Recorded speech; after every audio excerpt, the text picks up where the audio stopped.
And you can't hear me because I'm muted because I'm about to do something totally different this morning. But that's another early image of Firefly's ghost mission, the Blue Ghost. So some of the photos, the high-res photos, are coming in, which is super cool. Oh. And we were up, a few of us. I know Bob and Nick, and there was a few of us checking it out live till like after 4:20 actually it was a.m.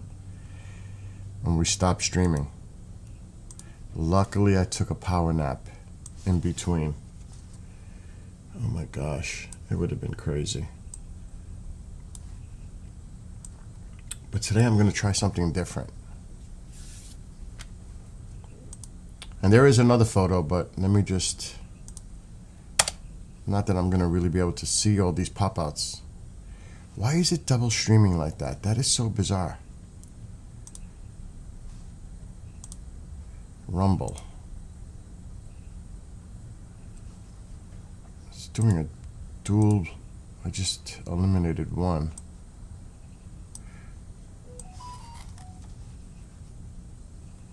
As I set everything up here. Good morning on TikTok. So yes, that's one of the images from early this morning's lunar landing. As I'm gonna put up another one in a second. Once I finish this. All right, TikTok is up. What's going on here? Let's do a little refresh. Yep, that's the one missing. I got TikTok up there. It is cold here today. It's got to be in the 20s. When I walked the dog, it felt like it was in the 20s. Alexa, what's the temperature right now? Right now, it's 26 degrees Fahrenheit. Of course it is. Only a couple days of cold, then we won't see 30s and 20s again. Not in the foreseeable future. The forecast is 40s and 50s, even a 60 in the next week or so. Oh, that's going to be great. But let me mute this. I'm going to do something totally different today. Something I've never done. You could hear the wind too. First, I need my coffee. Gotta have my coffee.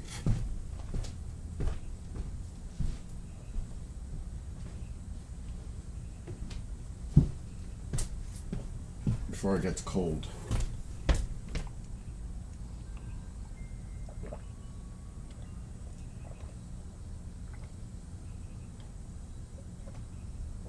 Yuck.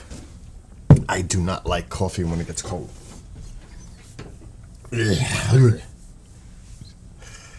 Anyway, so that was one photo, but the other photo is really cool too.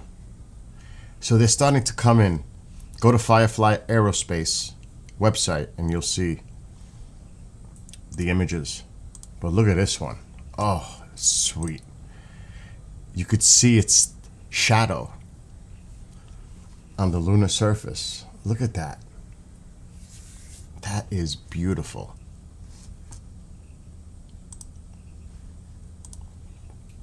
That's another image that came in. That is beautiful. Now, it looks like it was kind of close to some large craters when it landed. They're lucky. Really. There's some nice sized craters in that general area. Look at the one off to the right, lower right. That's not far from it. So you can see it's stable, it's level. Just on its shadow you can see it. You can see the main engine on the bottom. That is such a cool image. I can't wait to see the videos that come in. There's supposed to be a press conference now. There's a lot going on. Starship test is tomorrow. SpaceX. It's in the afternoon, hopefully. Last I seen. That's going to be cool. So a lot of things going on regarding like space exploration and testing, but I do believe it's still on schedule for tomorrow. But look at that image. Look at the Earth. That is so cool. At least to me it is. Let's see if we can see some detail.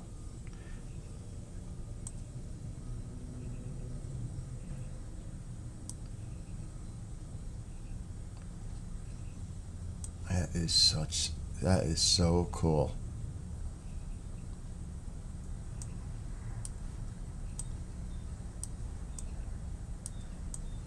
And there is video coming. There is definitely video coming.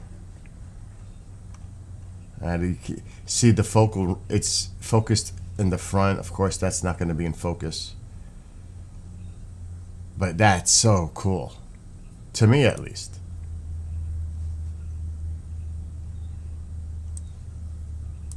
There's another shot. I'm just zooming in.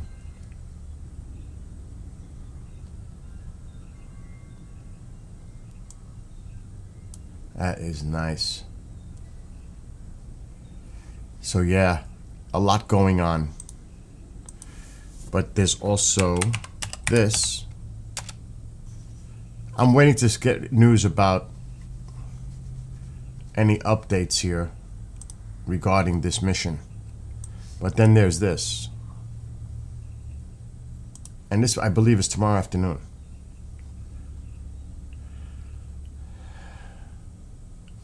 The launch window opens as early as Monday, March 3rd, 5:30 p.m.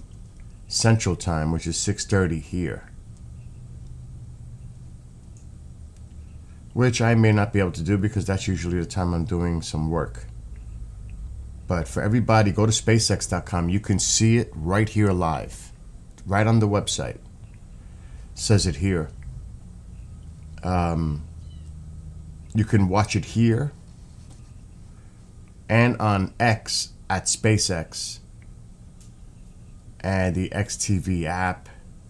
So you can go right here to the website and see the live coverage. I'm sure you can find other places to go view it as well.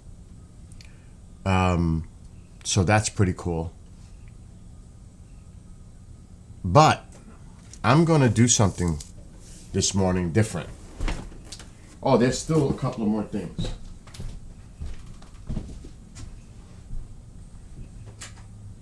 Couple more things.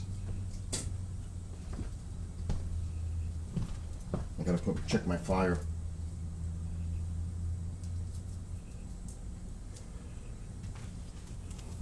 I tell you, St. Patrick's Day is coming.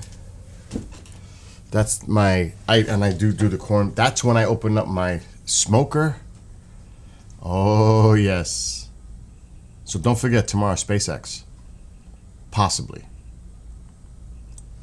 Tomorrow's not tomorrow. What is it, the 17th? St. Patrick's Day? That's like I said, and I gotta remember to buy it. I need pellets. That's when my smoker opens up. Officially. It's always on St. Patrick's Day. Because I smoked the corned beef on that. So, spring is coming. And it can't come soon enough. But, as I was just referring to, there's something else to show. Which we're going to get rid of the SpaceX. I did connect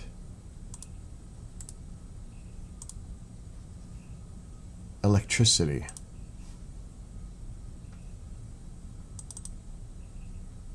Kabang! And there it is.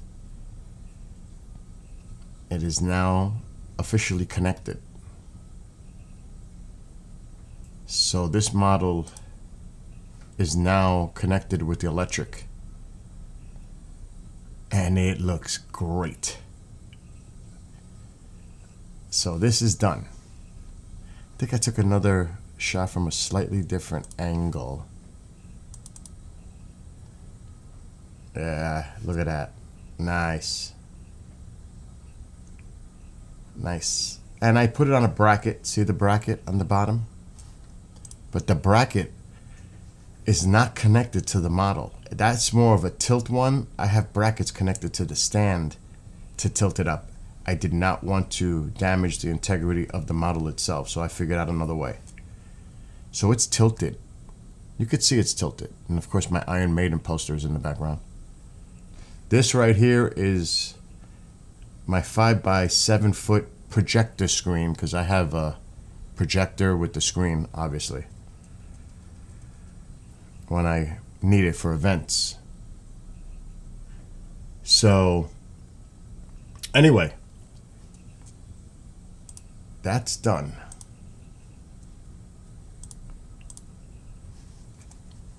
Thank gosh. Now I'm moving on to something else. And I've never done this type of thing. I don't even know if it's working right now. And the microphone is off. That's kind of a hint. And the light is dim. We're going to work on that model in real time. But it's going to be super bright. I can't keep the camera on me.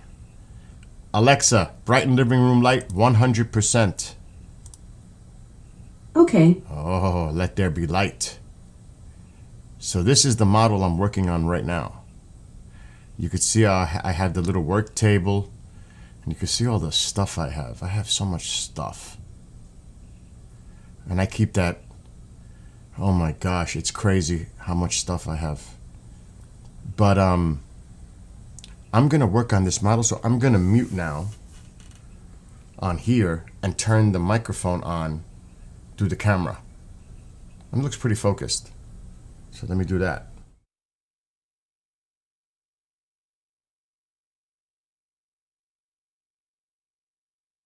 Testing. Okay, I gotta be careful with the audio here. I'm far away from the camera right now, so once I sit in front of it, so I probably sound like I'm miles away.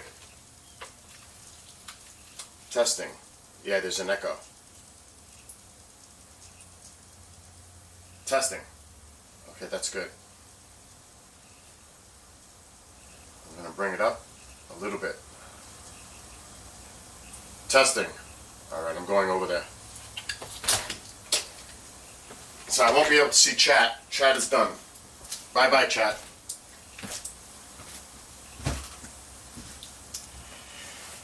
Okay, so now I'm here. I cannot see what's going on behind me.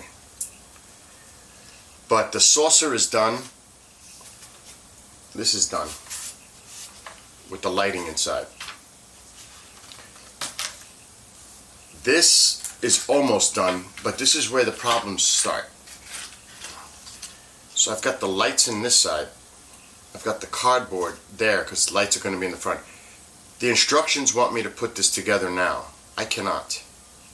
Because if I do, then I trap myself from wiring all the other stuff that has to go to this. The engines, the saucer. So I cannot do this right now. And I had to come up with an interesting way to rig this. You see how I put the cardboard? And it has the hole in it already to put the light to the front. So I measured the cardboard before I put the pieces in to cut it so it fits snug like that. So everything is a process. Then I got to figure out where I'm going to drill the hole for the wires to come out of the model. So now it's telling me to put it together. I cannot. So now it's about actually putting together, what did I put my glasses there? I'm going to do the engines next and wire them with the lights. My scissor. Where's my small cuticle cutter scissor? Okay. Oh, there it is. The glue is there. We got the lighter to melt wires. Here's my box with all my stuff. Alright, let's get the glasses. Just to give you a little idea of what it's like to do these models. It's not easy.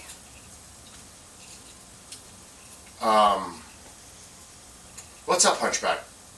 So again, I cannot see chat because I'm sitting over there. But just to give you an idea, now I've got my Sony. I'm using my Sony the 3 camera here, and we're using the microphone built in. Now I could actually hook up my lapel mic, which would be really cool because then you would hear me clearly, and I might just do that. I just might do that because I don't know how I sound. Probably sound far and weird, but if I hooked up my Shure mic to that, it would sound probably a lot better.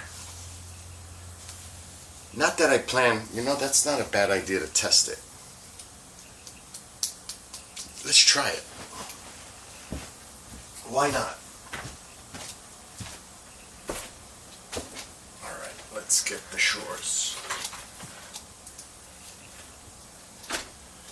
Okay.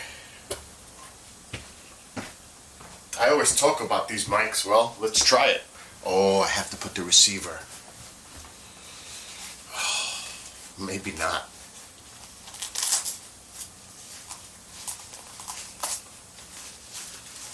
This is the Shure mics.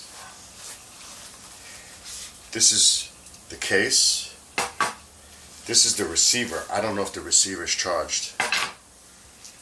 And then we need the cable. Let me see if this is the right one. I don't know if they're charged. They should be. Okay, power. Out. Okay, timeout. I gotta think about what I'm doing here. I don't know why that stick. Oh, I never took off the protective screen. It's like brand new. Obviously. Okay, I want this cable. Not this one.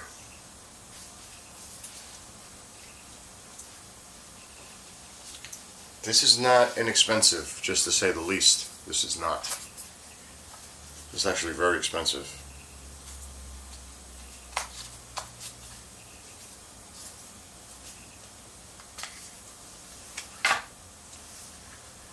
Okay, this is going to go to the camera. We have to put this on the mount. So this is out. That's headphones. So out to input there. Let's do that on the camera. But now I gotta look. I've got so many things connected. I better get the flashlight. I've got my fire on, wood stove. This is a good test, actually. Alright, let me close the screen. Open up the top area. There's the audio in. There we go.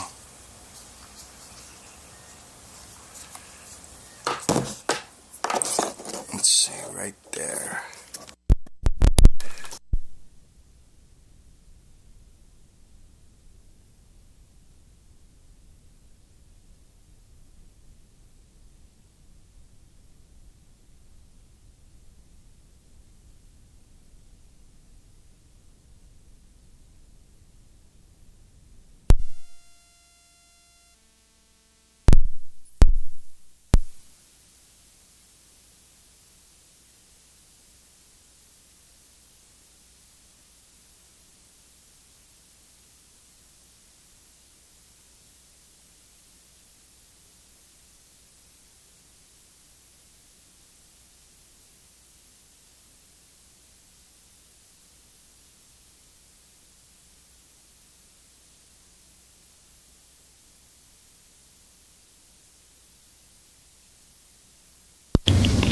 Testing 1 2 3. We should have audio now. Testing. It's a little hot, but it's working. Okay, testing. I'm looking at the camera. I'm gonna have to lower the audio on the camera itself. So we have to go to the settings, otherwise it's gonna be too hot.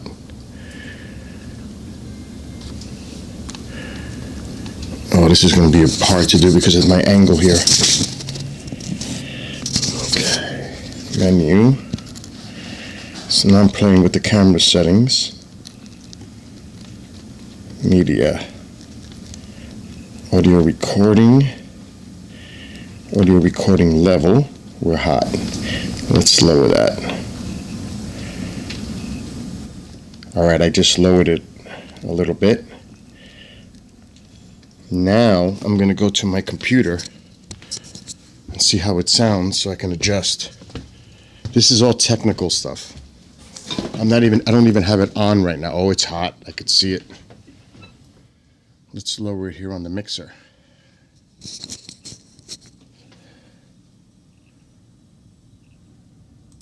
all testing.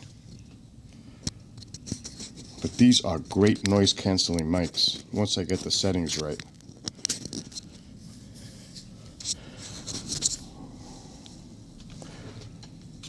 Testing. Testing 1, 2, 2, 3. Oh, way better. Still a little hot. Right? It sounds better? Oh, it sounds way better. But everything's about tweaking it. These are great mics. The noise cancellation on these is incredible. All right, it's working. It's still popping. I can hear popping. Testing. Testing. You know what? It might be too close. Let's put it a little lower.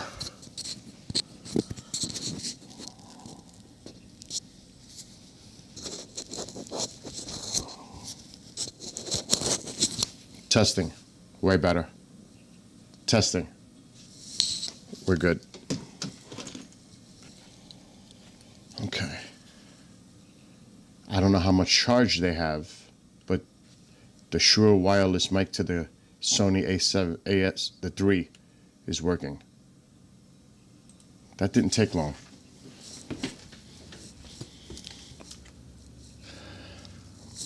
It's just too bad that I can't hear in real time what's going on here. But that's just one of 2 microphones. It comes with 2 mics.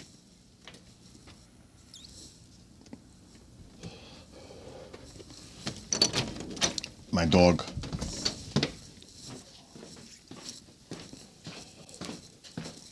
I wonder if it's working. I just went to the kitchen. The range. Oh, I just dropped it. Oh my God. Where'd it go? I don't want to step on it. I just hit it. Be careful where I step. Where the heck did it go? Oh my God. Oh, it's over there. I almost stepped on it. That would have been horrific. Okay, let's put it back.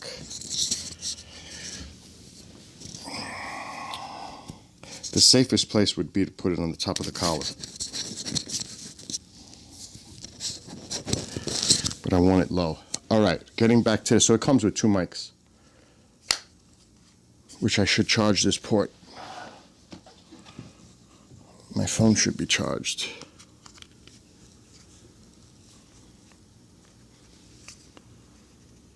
How do I know if it's charging? I don't. Maybe this isn't on. It should be.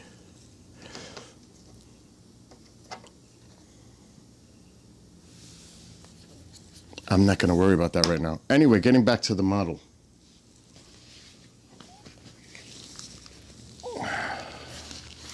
Let me just make sure I'm still on.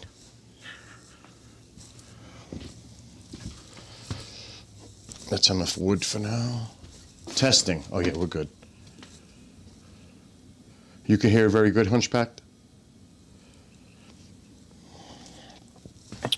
All right, let me focus on what I was doing. I don't know how much charge this has. First of all, I don't. This is the first time I've used the Shure mics in a long time. Those are expensive. That is not cheap. These are not cheap. So, like I said, I cannot put this together until I wire the engines, which is a job in itself. The saucer's done, the hull is done. But then I got to wire everything. And the hard part is wiring it through the arms that hold the engines. So I know that challenge is coming. I may have to do cutting, drilling, all kinds of stuff when I start this. And there's a lot of clear pieces with this right here. But this is the process when it comes to the models. We're gonna need these lights. So let's put those there. And there's a lot of clear pieces on these, so that's actually a good thing. I love the way it has the openings here for the light to go through it. And here's going to be definitely a clear piece. So we need, this is 44. This is going to be fun as heck.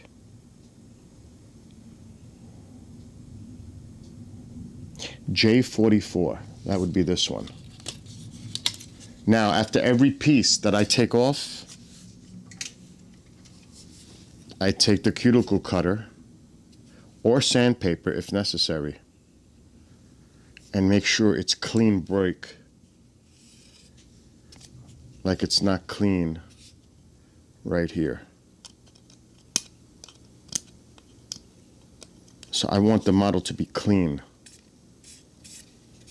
Because when you put pieces together, if it's not clean, it's not going to fit right.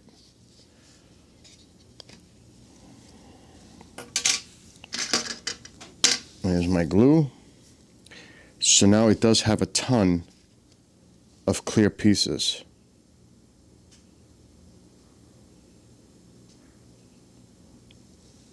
Let's get the clears. And you don't rush this. You take your time. Now there's a piece that was loose when the model came. I don't know what that piece is. Right here. I don't know where this goes, but I'm sure there's going to be a matching one. It's right there. Yep, that is the same piece on the opposite side, so that gives me a good idea where that's going to go.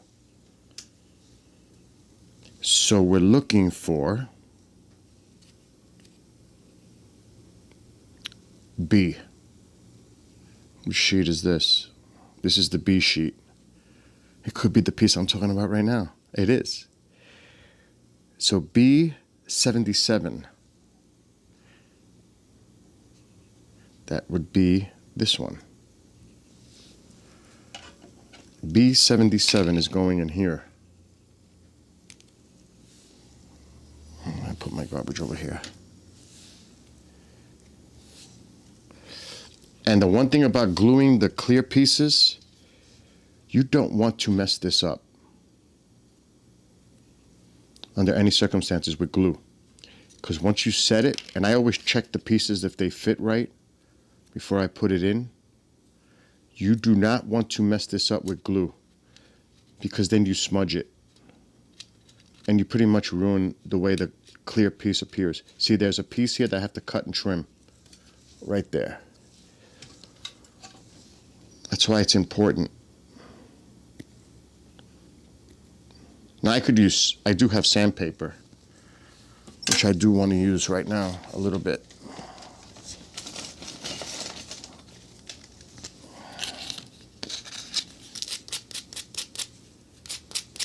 And it's like that. You have to be very fine and precise when you're doing these models. And I have big fingers, so it doesn't help. It really doesn't.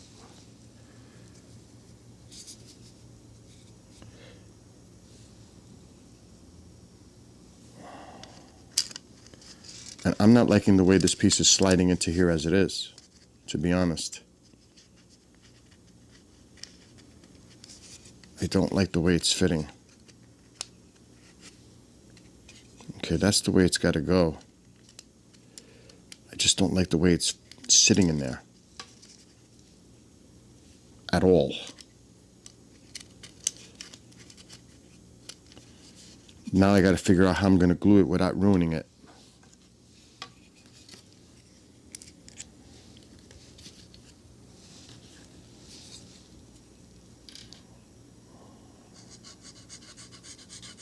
And not a lot of glue. Actually. Just enough. You overdo the glue, you're toast. Pretty much. See, now this is where I got to be very careful. It's in. We don't want to touch the plastic. So it's in now. If you don't get that in with the glue right, you will destroy the clear piece going in. It'll get all foggy with the glue smudge. You gotta be really careful and take your time when you do this. Where's this one going? Oh my God. Let me cover this for now. I don't understand why they did that. I don't need even to do that. I don't like that, but I'm gonna try it. I don't like the design of this next piece. Okay, we need B. This is A. Here's B. It's those. Oh my gosh. And actually,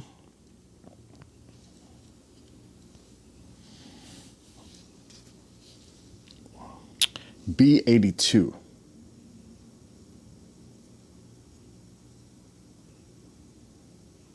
Right here. I'm gonna make sure I'm doing the right piece. B82.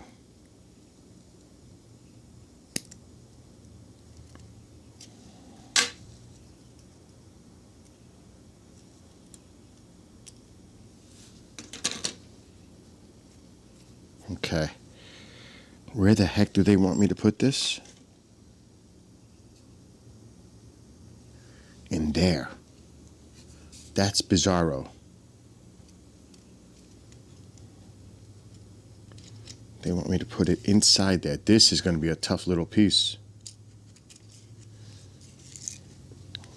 Which I just dropped. The worst thing is dropping them.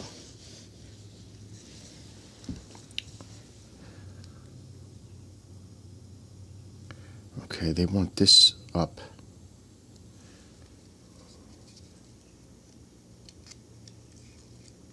Okay, that's what they want me to do. I don't like that. I may not even put pieces in there. I'm not feeling that.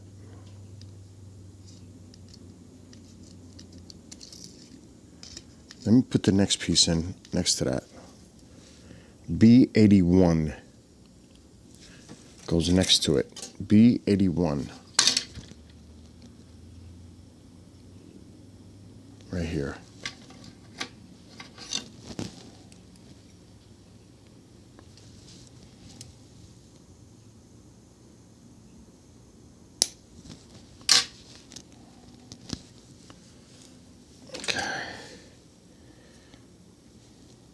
Okay, that's clean. So B81.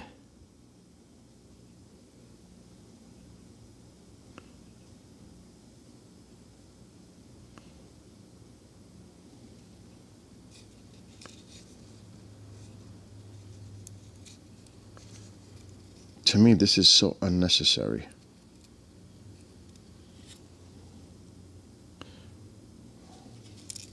It's actually terrible the way they did this. I'm not kidding. This is terrible. And this is a Revell. I'm a little disappointed how they got this.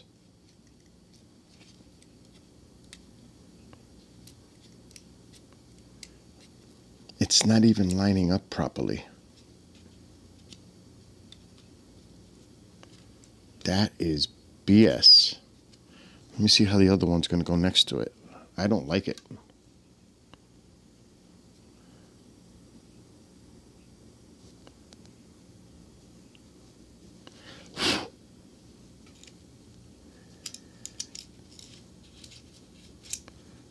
I don't think I'm going to put these in.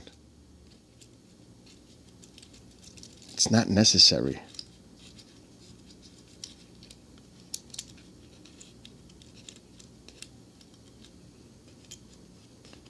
It's just not lining up properly.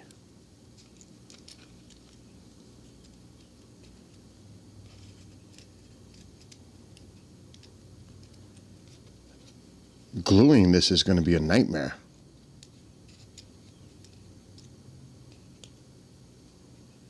How does it even look?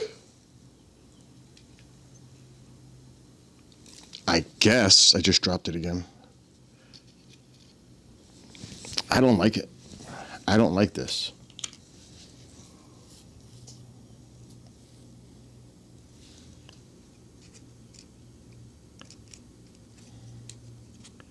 If I showed you how this goes in, it's retarded.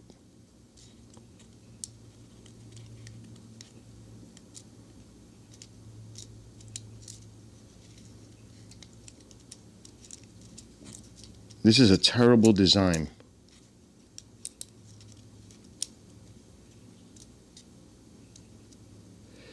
I might be better off just putting the glue right to this and let it sit in there.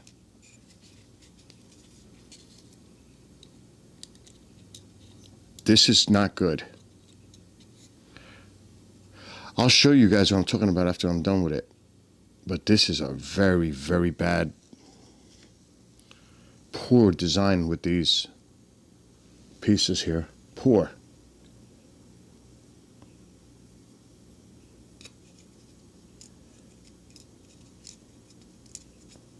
My God. I'm going to have to break out the tweezers.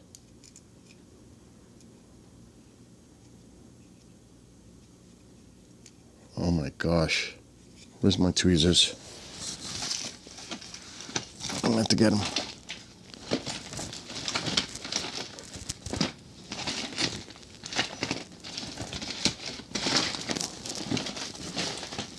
Oh man, let me get my box. This is going to be really difficult. Oh, this is my work box.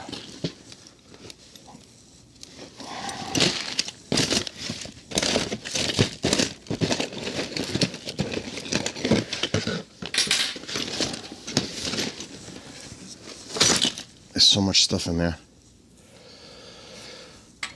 Okay. I don't like this. I'm going to show you why this is so bad of a design.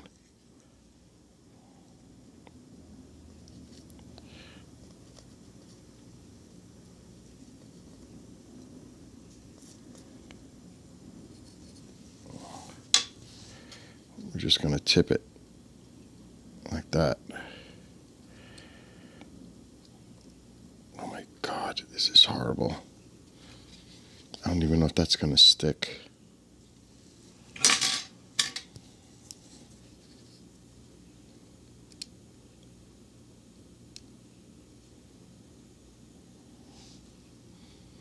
Don't like, no like.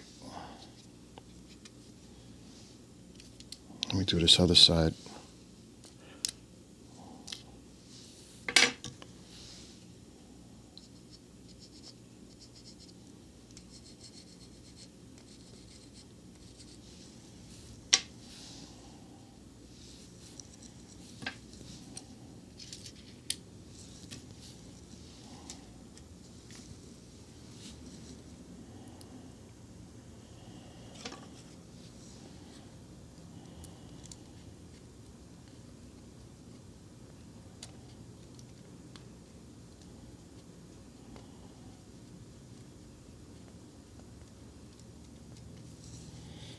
I don't like touching it with my fingers because of the glue. It's in right now. I'm going to show you on the camera up close how crazy this is.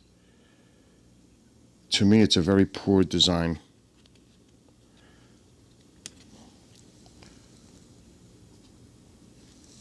Poorly done.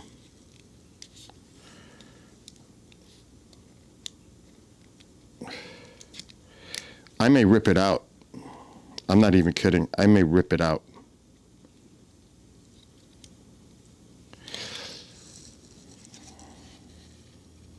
I don't like it. I may take this out. I'm going to take it out. I don't like it. I don't like it. I don't like the design. So we're going to modify it.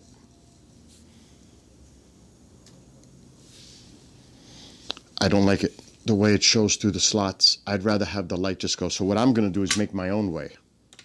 I don't like the design. To me, that's cheap and it doesn't even sit right. So what I'm going to do is a different approach. Where's my Scotch tape? Not that one. And that happens sometimes. I use this. Now I could use the other clear tape to make it the light brighter. I'm simply going to put Scotch tape in there. Right where these slots open.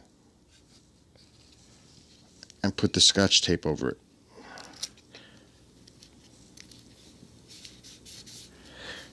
It creates the same effect, but it's going to look better than that disaster of a design. Sometimes you gotta be creative and come up with your own ways of doing things. Oh yeah, now see, that makes sense. That makes total sense. We're gonna have to do the same with the others. All right, so I'm gonna bypass these pieces. Bye-bye. Okay, now we have more.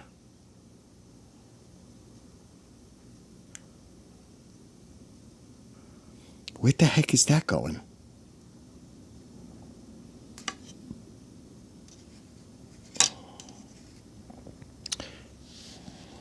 Oh, up there. Wow, that looks a little dicey with this piece too. This is where the little difficulty is coming in. So this is going to go up here. A83.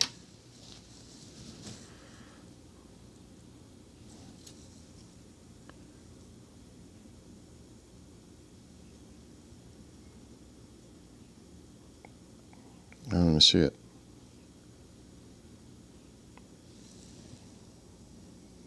That's what it says, A83.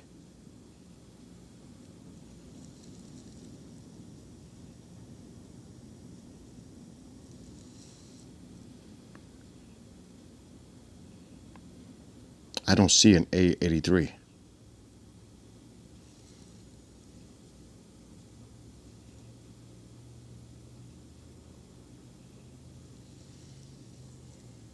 This could be it, but I can't see the number.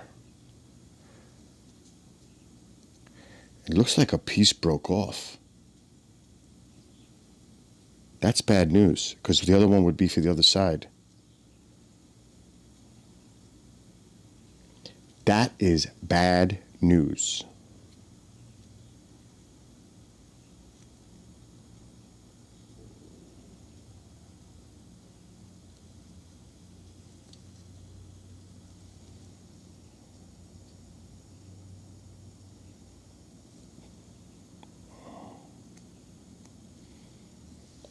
So if that piece is gone, where's the other one?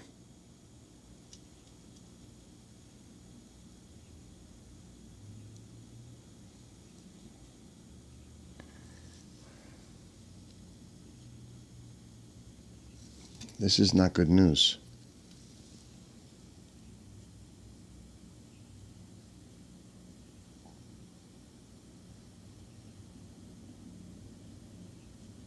You can't see these numbers. It's like the most boneheaded thing I've ever seen. Because if there's one for that side, there's going to be another one for the other side. And there is. I'm looking at it over there. That's bad news.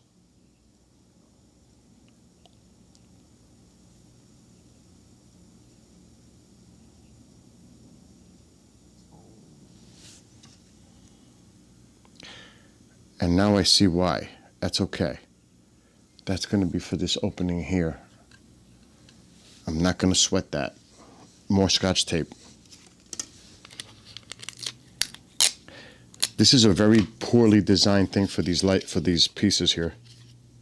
Poor.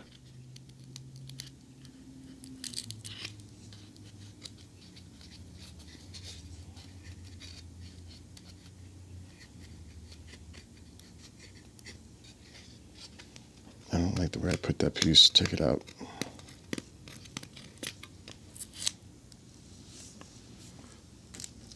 Let me do that over.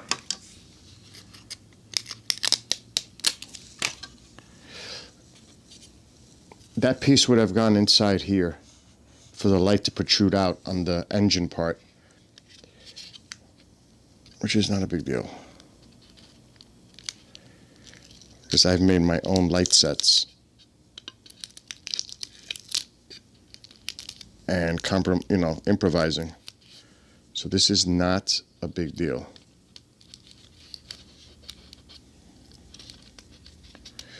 And before I do anything else, we're going to do a test.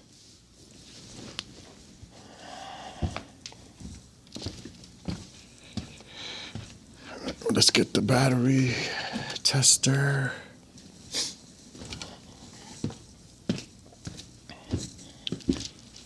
Before I go further.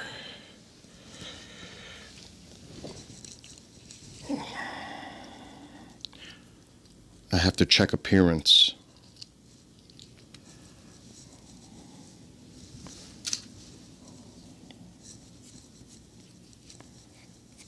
Okay, where's my lights? We need blue.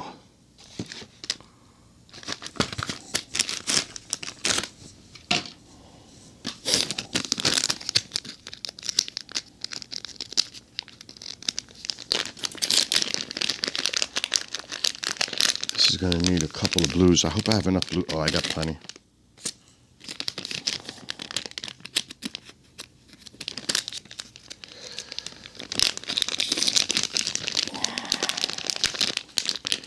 Now I think the Into Darkness engines are blue. Where's my phone? I gotta make sure. I'm pretty sure they're blue.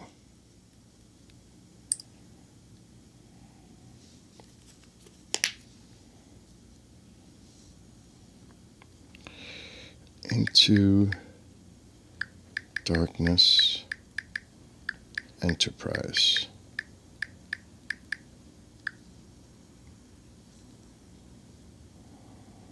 Images.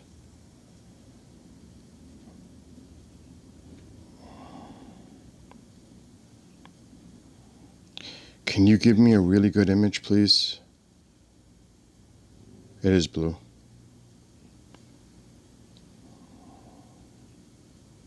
All right, it is blue.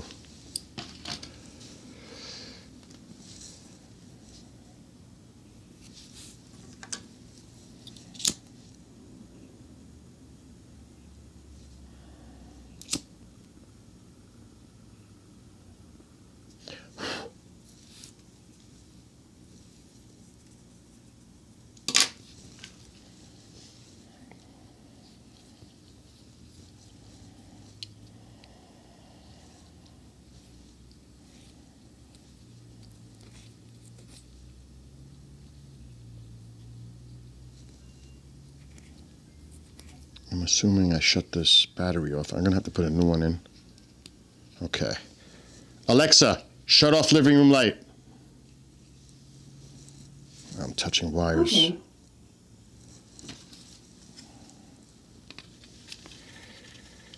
All right, we're gonna have to space this better. And actually, I'm gonna take the clear tape off. clear tape's coming off.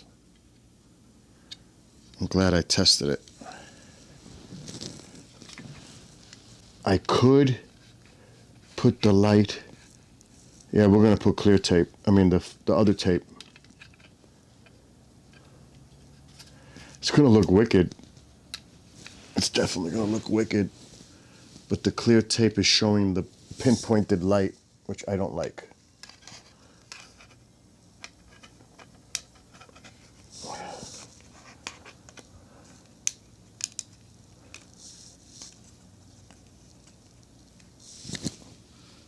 Yeah, it's showing the bulb. We can't use that tape. Okay, that's good. Alexa, turn on living room light. Okay. I went with it. No good. And actually, we can go right over that with the other tape.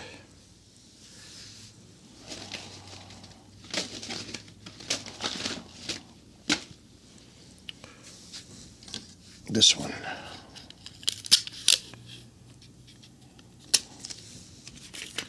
And we're going to have to do this. See, this one has a little clouded look, but not good enough.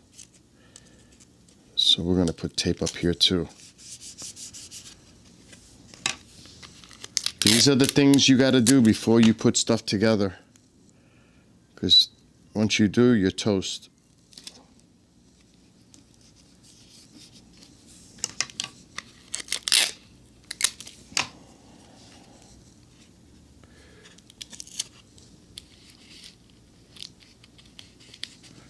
Okay. Alexa, shut off living room light. Okay.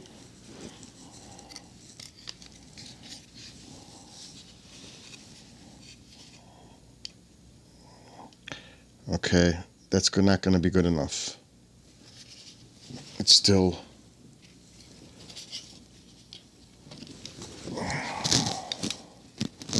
not the way I want it. The bottom one is fine.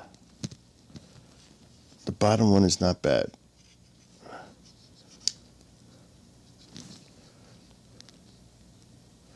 And it's all about the distance. You can't put it right up. It's got to be in the middle, so I'm going to have to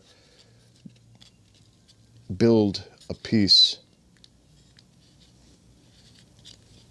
Because I'm going to have to put multiple blues in here. Oh man, it went off.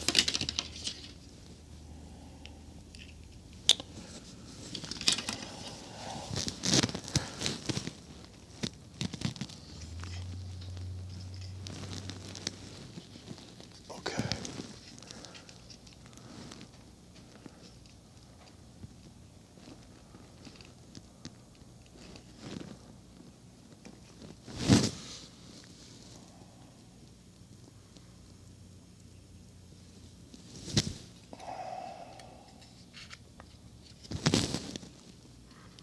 All right, we're going to do it. We're going to have to do it. I don't like it.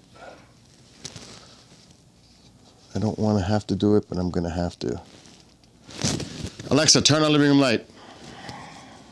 Okay. That stinks. Now I got to go crazy.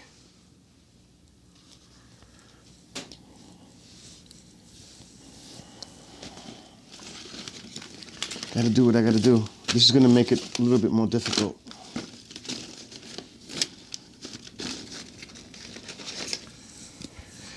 So now we got transparent white paint,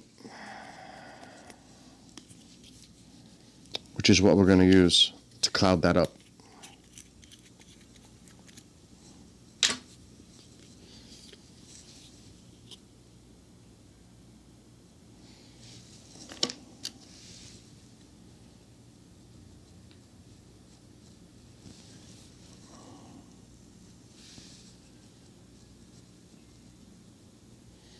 I'm just painting over the tape.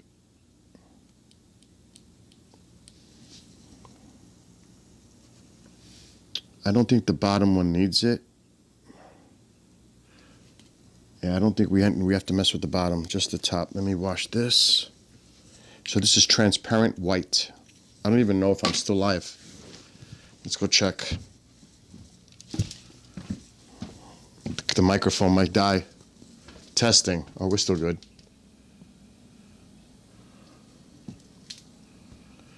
Okay.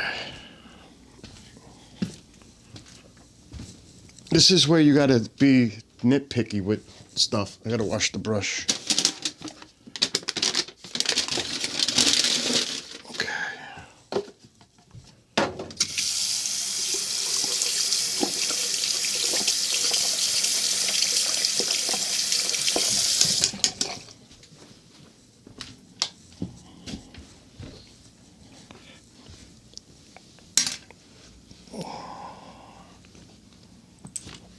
Okay.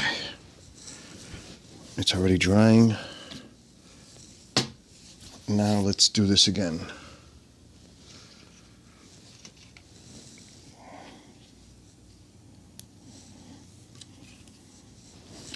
Alexa, shut off living room light. Okay. Oh, way better.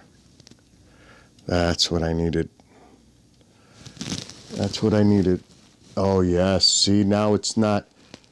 It's spreading the light. This is what Mark D'Antonio told me about when he was giving me advice.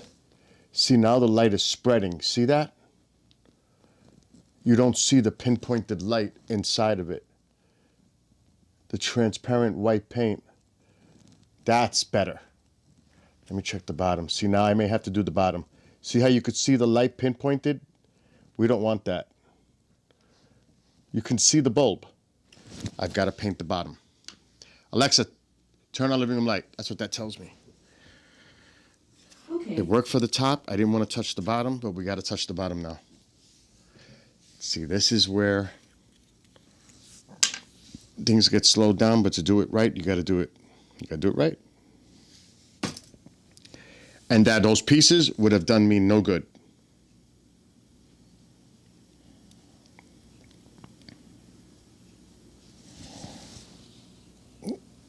Ain't that something?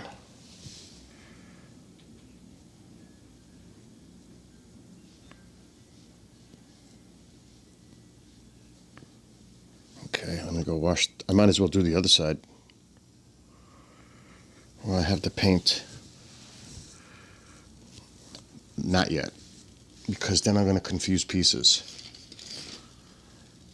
Because this has it too. They both have it on both sides. This is gonna be. Okay, so what piece goes with this one?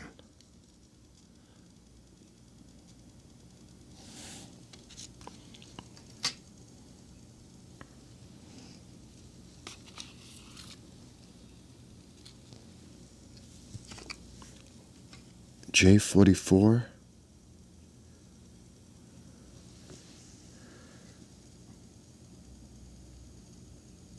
This is 48.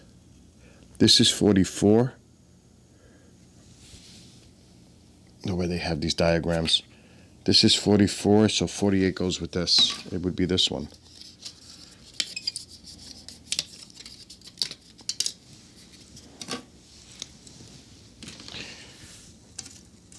We might as well. Okay, so. What the hell was that? Okay.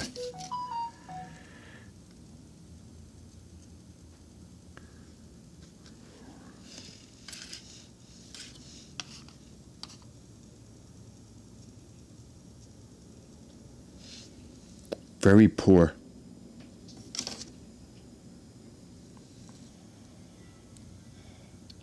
Horrible, actually.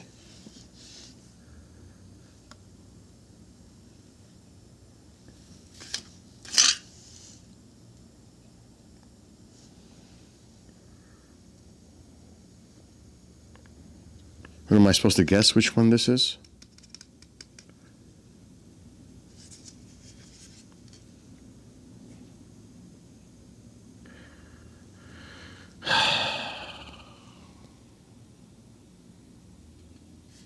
It's not even telling me what piece goes on this side, which is so retarded.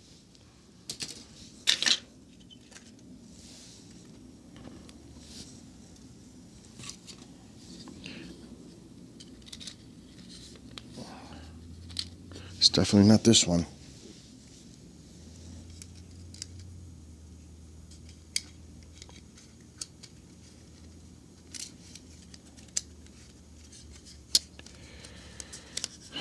Boy.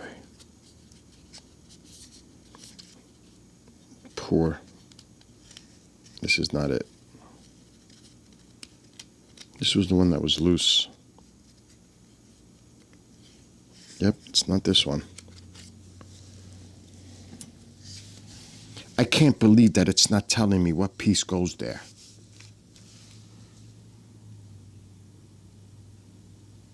Unless they're doubling the numbers on each piece. Don't tell me this is 44. No.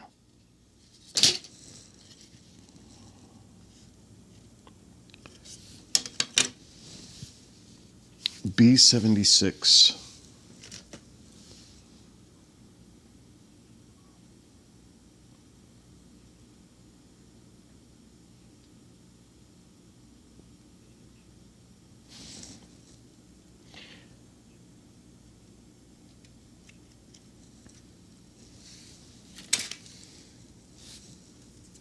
Horrible. Horrible.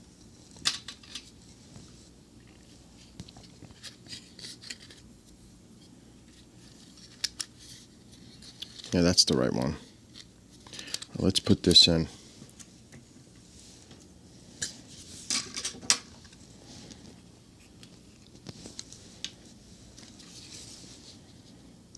Horrible.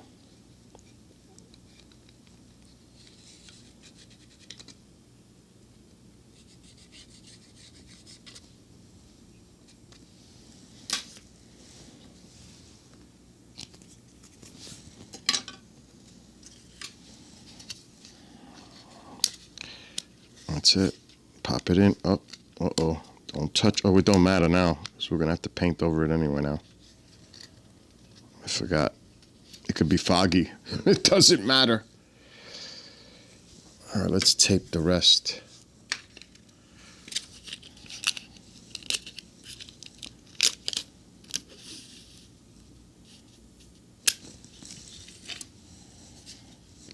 It's crazy that I have to do this.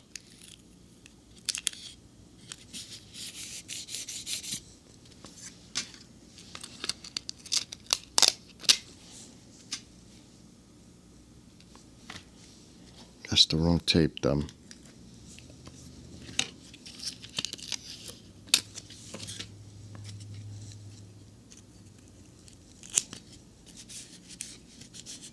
Okay, now let's tape this top piece. We just glued it.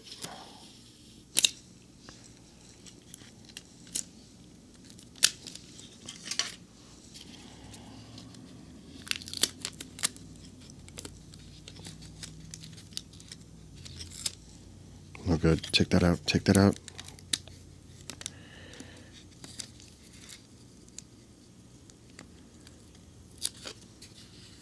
Good. Now let's paint it.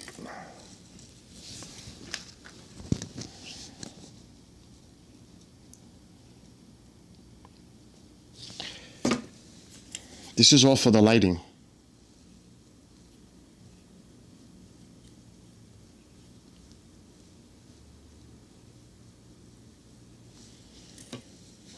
As crazy as that sounds, this is all because of the lights.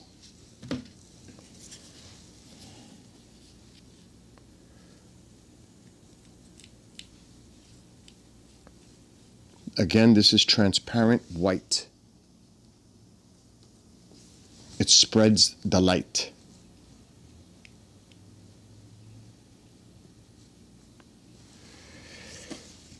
Now this piece is going to go with this piece. These two go together, and there's still a lot more work to do with these two. So let's put these to the side. And then let's work on the others.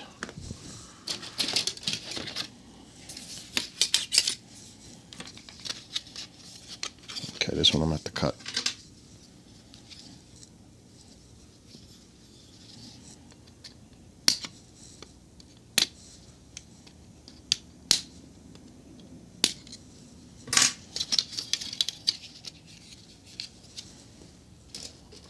There's still a piece on that one. Okay.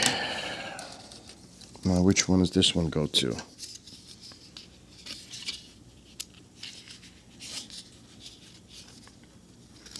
since it fell off. When I bought it, it was loose. Okay, this one does not feel like it fits there, right? Let's try the other one. This is a guessing game now.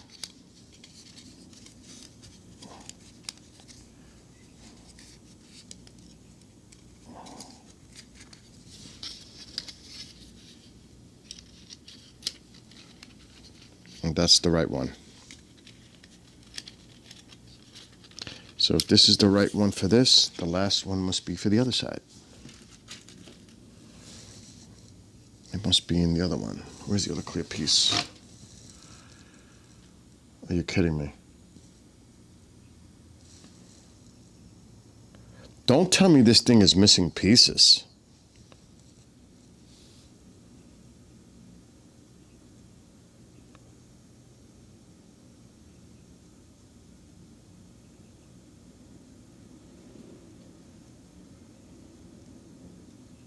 Oh, heck no.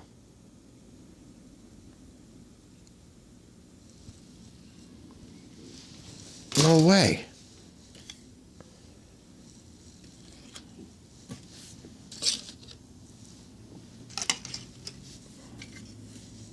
It could be a yes way.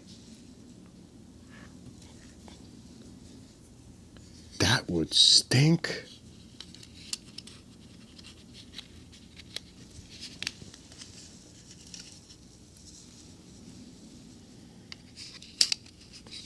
This one definitely goes for this one. We're missing a piece. Let me close the paint for now.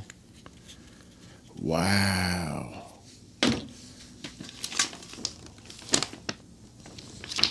That's bad.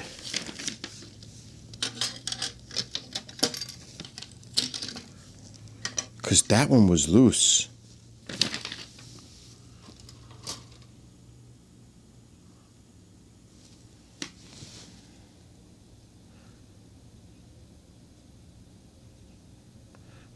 There is no long piece like that here.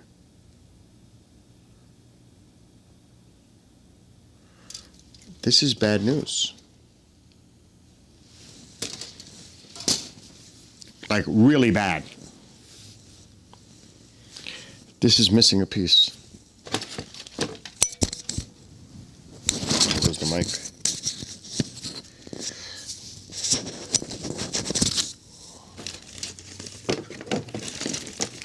See, I never throw the bags out because of things like this happening. Unless it's in a bag. Look at this.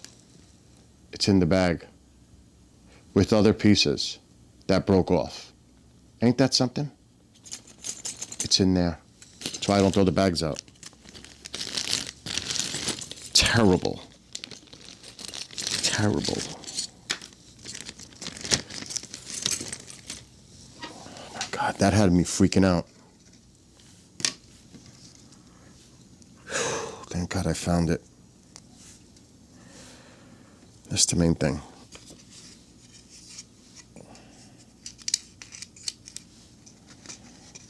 Okay, that is the proper piece.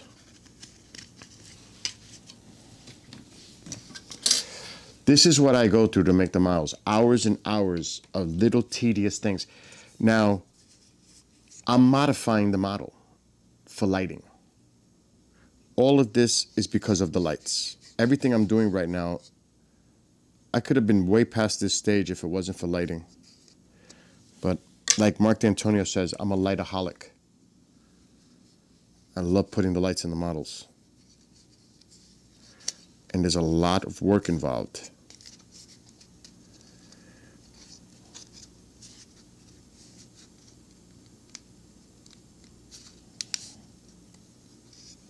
Okay, that's in. Let's do this one.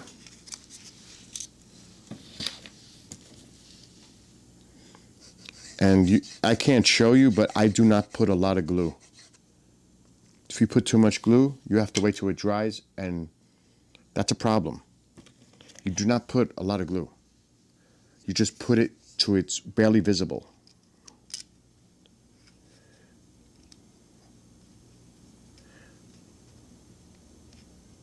and then it's done.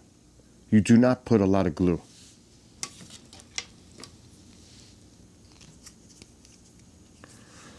See, now, let me show you why I'm doing what I'm doing. For those who may be watching and just came in, you might say, what the hell is he doing? So here's the one I painted already. I gotta wash that brush before it dries on me. There's Scotch tape in here. Not the invisible Scotch tape. The one that is a little foggy. That's why I buy multiple types of Scotch tape, for this reason. So let's look at the one that doesn't have the tape right now, the one I just glued with the lighting. And Mark was the one that told me about this. So this is the one without the tape and the transparent white paint. Alexa, shut off living room light. Okay. You see how you can see, I don't know if you can see this. You see how you can see the bulb in there? Well, once the wires, like this is all a mess right here. You can see the bulb in there. You can actually see the bulb. You don't want that. That's horrible. Or even down here, look. You could see there's a bulb. See the bulb? It's not what you want. It's the last thing you want. But when you put the tape in the transparent, it spreads the light. See how it spreads the light? It spreads it. See that? Even on the top, it spreads the light. See how it spreads the light? You don't see the bulb. That's what you want. Now, right now I got it close up to it, so it's got to be at a right distance in the center. But that's when I'm building it, putting the wiring. That's what I'm looking for. That effect. Like that. I'm going to have to put another blue in the right position on the top.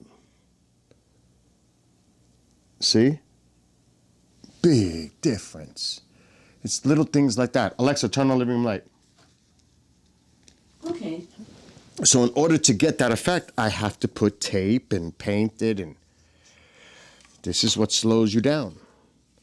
Because the clear looks terrible.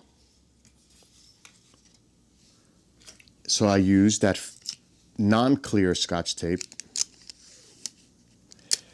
Tape up right over the holes inside. I don't put those plastic pieces. That's no good. No bueno. So we're going to put this cloudy Scotch tape.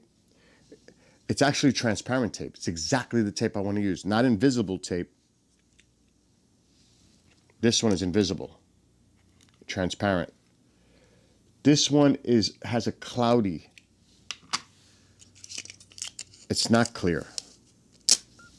See? That's what I want. I use the clear tape, invisible tape for inside for the wiring sometimes to tamp it. All right, I put this piece wrong. No good. No good. It's got a little wrinkle.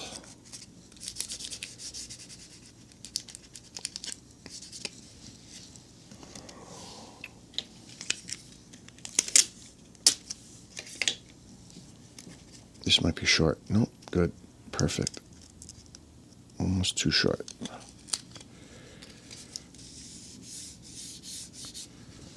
Now let's tape up the other one. What the heck is that?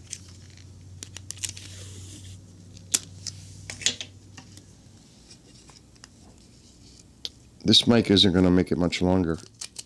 If I'm even still on, I don't know, because the charge got to be dying. The wireless mic. The sound has to be decent though, much better than using the microphone on the camera.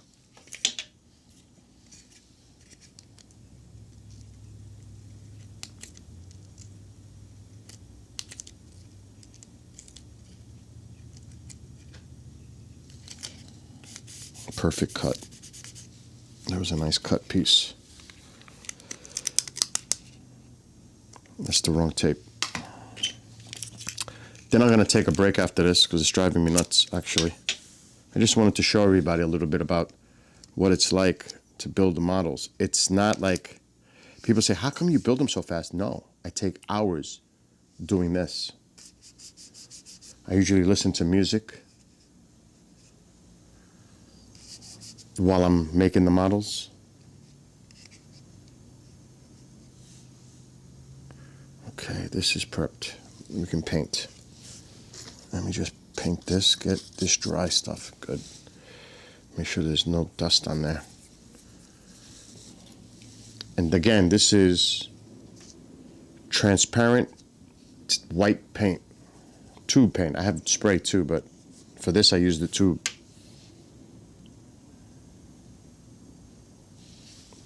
Like Mark suggested. Mark D'Antonio. Another thing too, you want to put it smooth and even.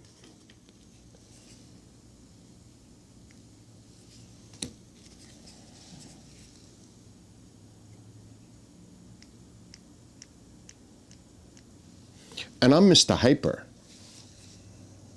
My patience, I'm not a person of patience. This has made me patient to take my time, which is great, actually.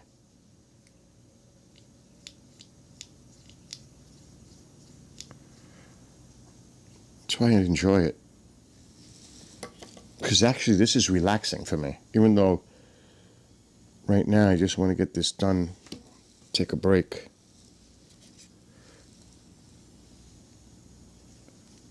And work on this more later.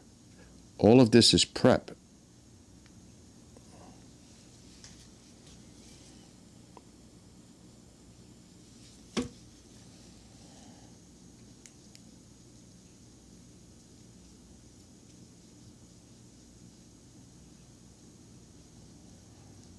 And that's it. They're all done.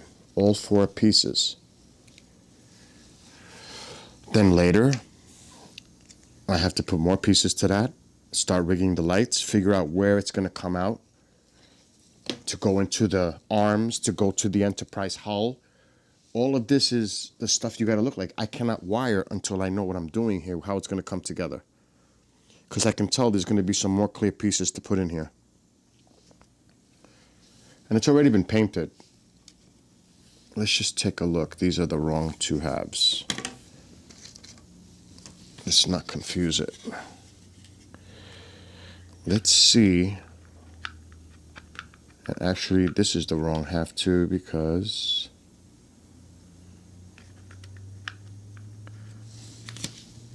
I shouldn't have done that.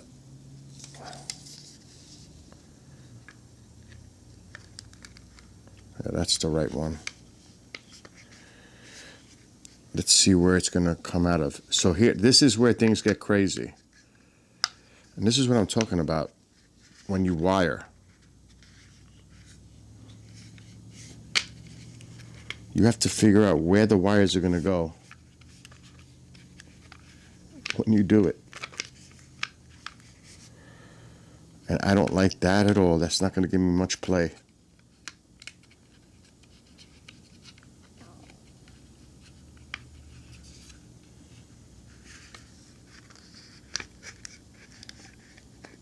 At all. So I don't want to break the little pegs as I'm trying to figure this out.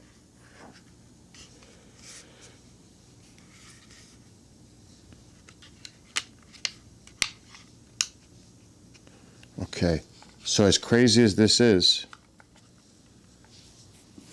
bad. And this is why I go crazy. This is where it's going to connect to the arm to go to the hull. What kind of wire can I fit through there? It's very thin. I can't use the red and white wire that I always use, which I don't know where the heck it is right now. It's too thick. So I'm going to have to run really thin wire in there. Where is my wire? Oh, I used the rest of the wire for up there. Doesn't matter. I cannot use that red and white wire. I'm gonna have to use the wire from the actual lights because they're thinner. This is the only thing that's gonna even attempt to fit in there. That's really gonna be hard. Wow, it doesn't even, it barely fits. See? So think about the arms that go to the hull. There's no room for wire, so I'm gonna have to tuck a lot of wire in here and run thin wire out. Now, I don't even know.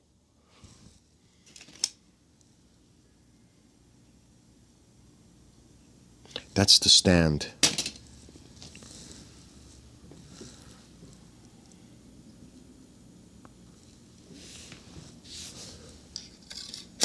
Oh my God, how is this gonna connect? I have to start thinking about those things. I gotta wash my brush.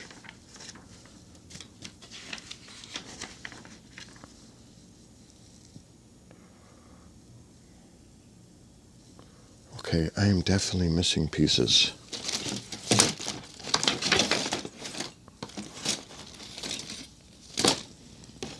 It's down there.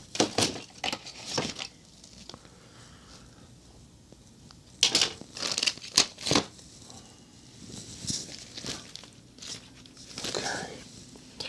Oh, I don't like this.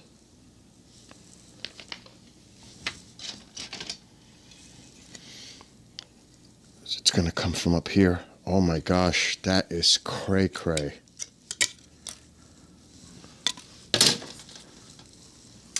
So when the hull is together,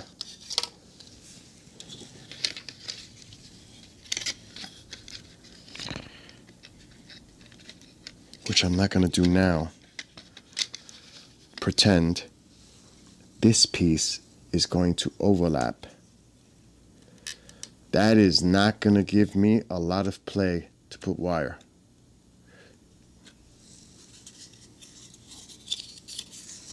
To run the wires through here to go to the engines.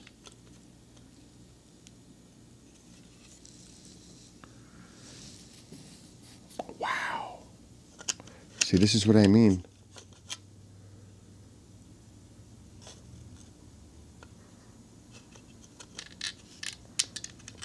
That's even if I'm putting that on right now. I think that's right. Okay, so let's put a half. Let's pretend. Okay, so that's how it's going to go. Just like that.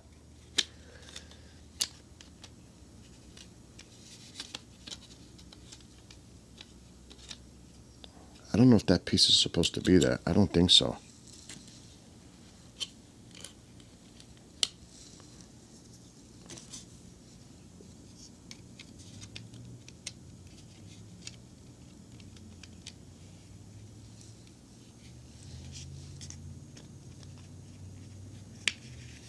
Okay, so we're pretending. So that, oh my God.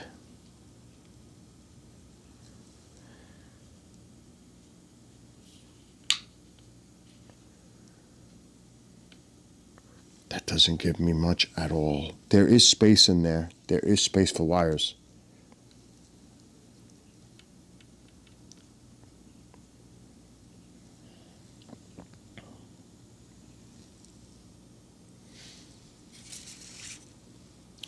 And it goes in here. Oh, there's definitely room. This goes here. It's not as bad as I thought. It goes here, actually. This is, it's backwards right now. It's actually the other side. So this goes right in there like this. There's definitely room for wire. So now I know where to run the wire in there, but it's not still a lot of room. It's going to go in like this. That's good news. It's not as bad as I thought it was going to be. So now I know where I got to run the wire through the front. And that's it for now. I'm done for now. I need to take a little break.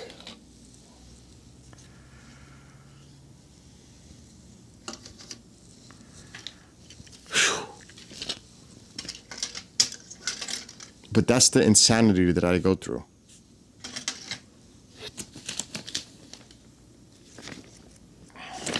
So we're up to here right now. I gotta wash that brush. Let's put all my stuff away. I keep all my stuff in a box. I'm glad I found those clear pieces.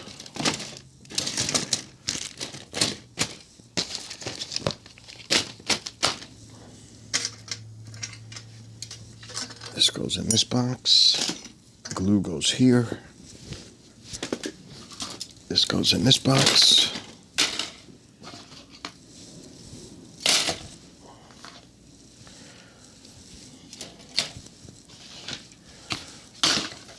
Okay.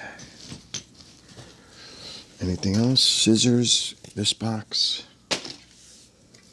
This light goes this way. This white light goes this way. My drill bit goes here. And that's it for now. All right, let's disconnect.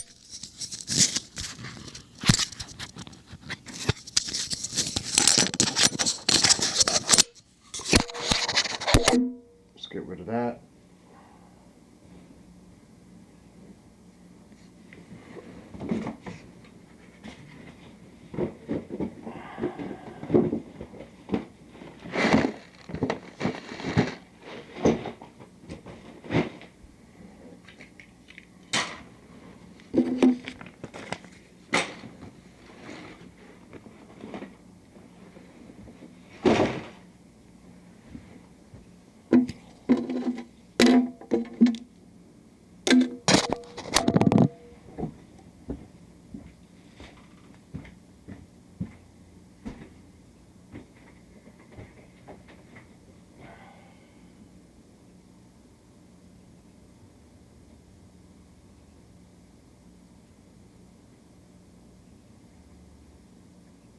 Alexa, dim living room light. Okay. Alexa, dim living room light 50%. Okay.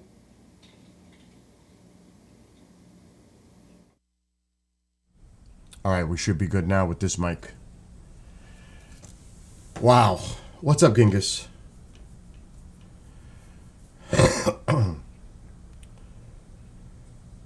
What's up, Red Star? So, yeah, I am not a patient person, but I need to take my breaks too. I know when to say stop. I do.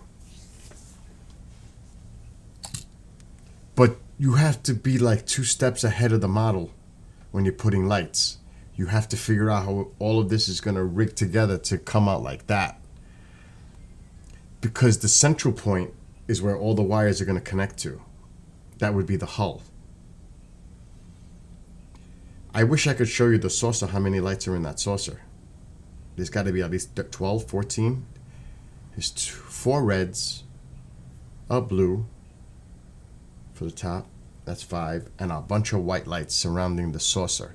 So there's got to be 14, 15 lights in the saucer alone. In the hull, there's like 6. That's not including the front blue light that's going to go eventually. And then in the engine that I was just working on, there's probably going to be 3 blues on each side. Maybe 4. Probably 4. So that's 8 total. And that's just in that one section. Remember, I still got to do the front blues. And probably the back. So there could be like 20. Wait a minute, let me think of the math. 8, 10, 12. There could be 12 blue lights combined in both engines. So 6 on each side. Oh, yes, it definitely takes patience and focus. But you have to think ahead. Because that's why I was doing that. How am I going to run the wire from the engines through the arm to the hull? I can't put the hull together until all that. So can you imagine all these wires and pieces hanging off each other? as I finally put the final pieces together, because I need to be able to get to the hull where all the wires are going to lead to before I close the hull up. Now that piece that goes to the arms, I call them, that go to the engines, that cannot be put on until the hull is together. So what do? I have to lay the wires on top of open arms pieces and only close that when I know I'm sure all the wires are leading to the hull. Does that make sense? So it's not as easy as you think it is. That's why I need to step away and take a break, because I know what's coming. The hardest is yet to come. So that's where I'm at. Let me disconnect my camera. Sony. And the mic. This gotta go off. I gotta charge all this.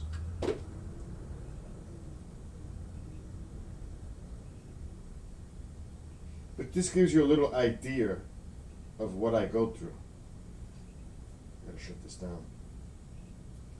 Okay, it's powering off. Delete this cable.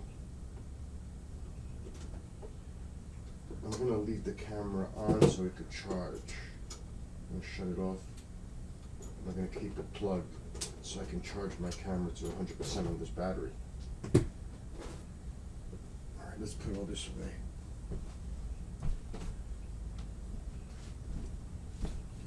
Now I saw Hunchback. So this Shure mic was connected. It's awesome. These Shure mics are great.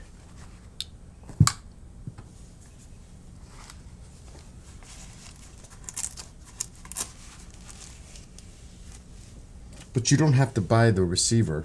That's for if you have a camera and you want to use a camera. This is the receiver that would go on top of the camera. And you would plug the output on this into the input on the microphone jack. But you don't need that unless you have the camera like I have.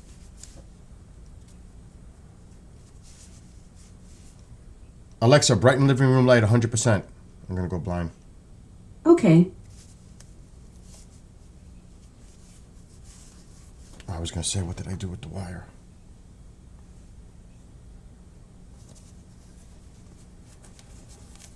That's a very important wire.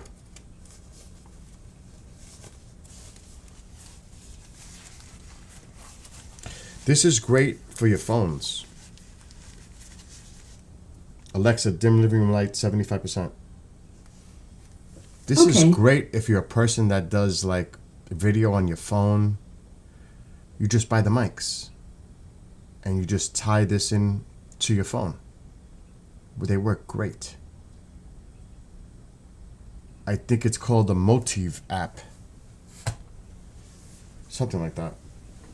It comes with the instructions. Obviously.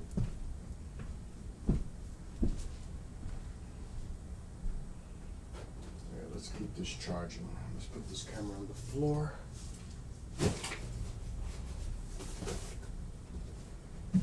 I'm putting everything back that I used to film this.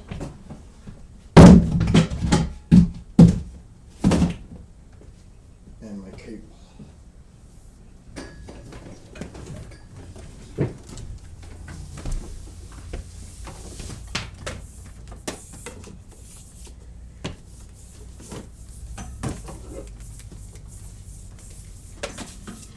This was connected to the camera that you guys were watching. This is usually for the Skywatches. Okay, that's done. Anything else? I think I'm good over there.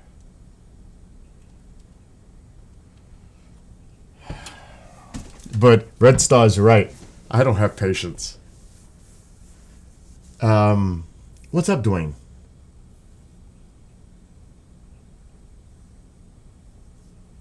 Yeah, sure.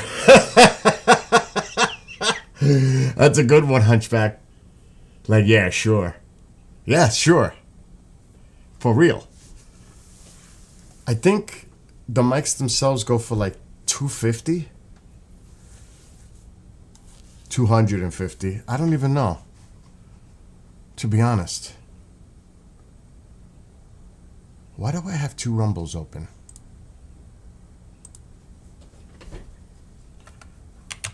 I didn't buy them on Amazon. I went right to Shure. Yeah, Shure. You imagine a New Yorker trying to talk like this? Sure. We twist everything up.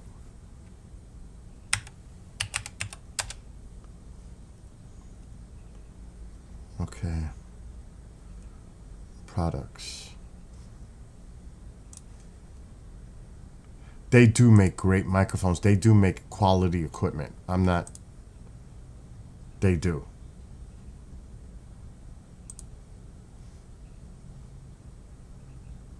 It's called Move Mic. I just found it. So this is the website. Those photos coming in from Blue Ghost are stunning. It's only been a couple, high res. More to come, video coming too. I can't wait for that, to see that.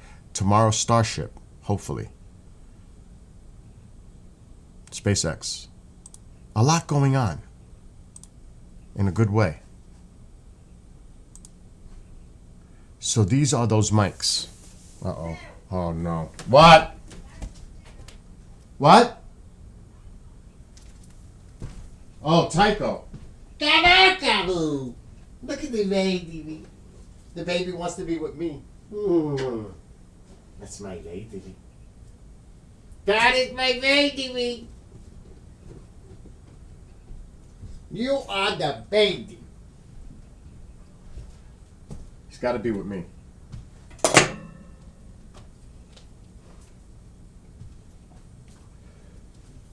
It is cold here. I got to put some wood on the fire. It is chilly.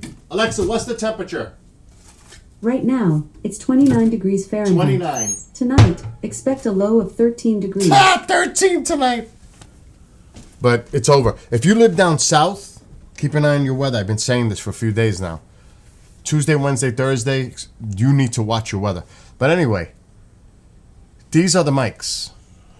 That's the receiver. You don't need that. So that would be mic 1 and mic 2. And you can control the levels, everything. It's freaking amazing. This is the charger box. But these mics... Wow. I thought they were $250. They're $350. 3 reviews, give it 3 stars because they don't know how to use it. A lot of people, I can't stand that. You know that? It drives me nuts. Because a lot of people, I have to say, now I don't want to say a lot. Some people are just not tech savvy. They're not tech savvy. You know what I mean? They are. They've been around a long time. Hunchback. But some people just aren't tech savvy. And they don't know how to play with settings. And I'm serious. Like the GoPro 360 that I got now for bike riding. It took me a couple of tests to tweak it. And now I found out I can connect these mics to the GoPro 360 because the built-in mic with the wind... I can actually, and I don't know if I want to do that because the chances are it's going to fall off like it did 3 times just now when I was just sitting there. I don't know if I would want to do that. I would have to be secure. And when bike riding, I don't think this is a good idea. But it took me a couple of outside in front of my house tests and bike ride tests to get the footage down the way I want it. And I made this makeshift... Because I'm good like that. I can build and engineer MacGyver stuff. I had to rig this thing on my bicycle to hold a rod stable while I'm bike riding and using the 360. Because a lot of people are using it on their helmets. No good. No good. Or they're using a small selfie stick somewhere attached to the bike in the front. So when you turn it around on a 360, because I have the Quest 3, you see the person's whole body, face, everything. I don't want that. So I came up with my own invention.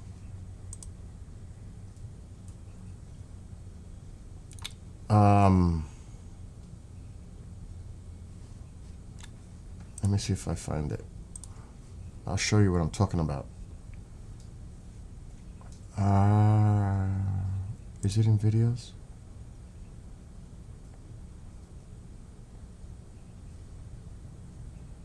I'm looking for it. It's not. How could it not be? Let me search my videos. What would it be called?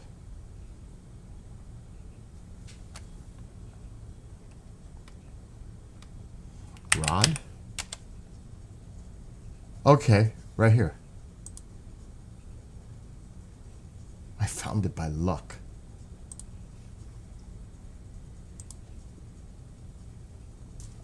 So this is my bicycle. So I made this bracket on the bike, and you can see this big long rod connected right there down here on the bike to put the GoPro behind me and up. But believe it or not, that wasn't high enough. So this is what I built with PVC pipe, all kinds of stuff to bracket that pole. So I connected it to my cargo rack, this PVC pipe, and attached the clamp that holds the rod in the center. And then I put 2 tight bungee cords on it to keep it tight and from moving. See? I built that onto the bike. But then, and there's how the bungee, that's tight. So it keeps this rod stable when I'm riding the bike. It doesn't shake, and it doesn't.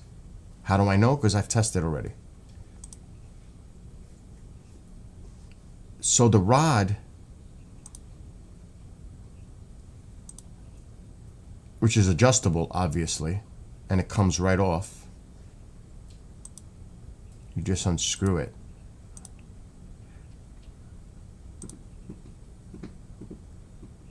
Let me see if I go back. Let's go back a little.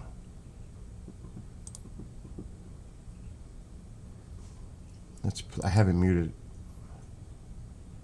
You see how short it is? And this goes way up. This is 3 feet. But it's still not high enough. I had to buy a secondary rod to put on top of this rod to make it way up. And it worked great. You see? But this is not fully extended. Believe it or not, it has to be extended even more. So I bought a secondary rod. I wasn't sure how this was going to work.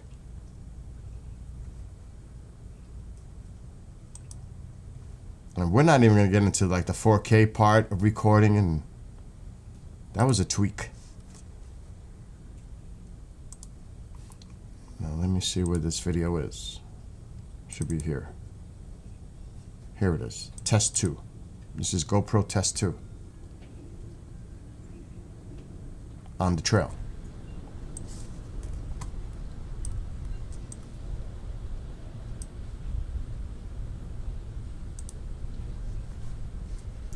Now this is elevated more.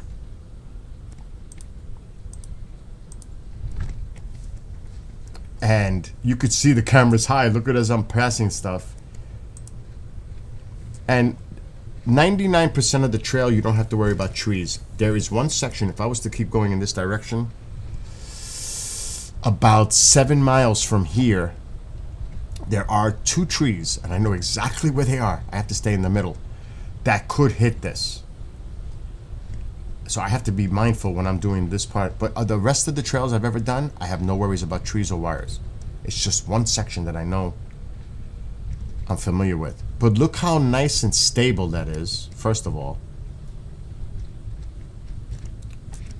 And I'm all the way down there. See? This is way up.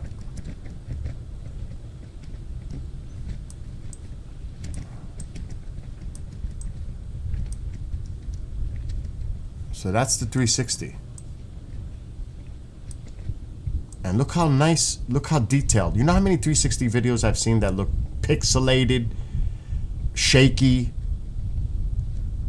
It's just not good. This is 4K, by the way. But look at that. Look how nice and though the flow is. It is outstanding. So this was my second test, messing with it. I'm gonna go forward. Actually, I want to go back across the bridge, the other way. I think I'm heading back to the bridge, maybe. Oh, that's when I stopped. Okay. And you can see how I dressed. If I was to go out, I don't play. I took the gloves off because I had to adjust. But can you imagine somebody riding looking like that? You don't see their face, nothing. I mean...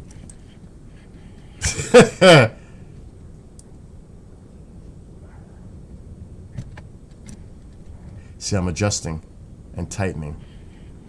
It's way up there.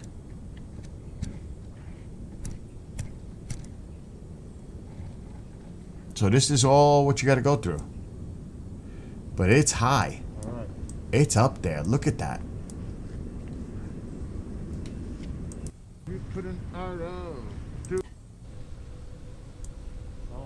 The ice. I had to stop. There was ice. It's going to be a few weeks before everything is gone. Look at that. Not going that way. No way. Turn around. Turn around. No bueno. This is going back toward the bridge. And remember, this is designed for the VR. That's what this is for. When I start doing all the bike trails. Oh, you have a 2-minute delay?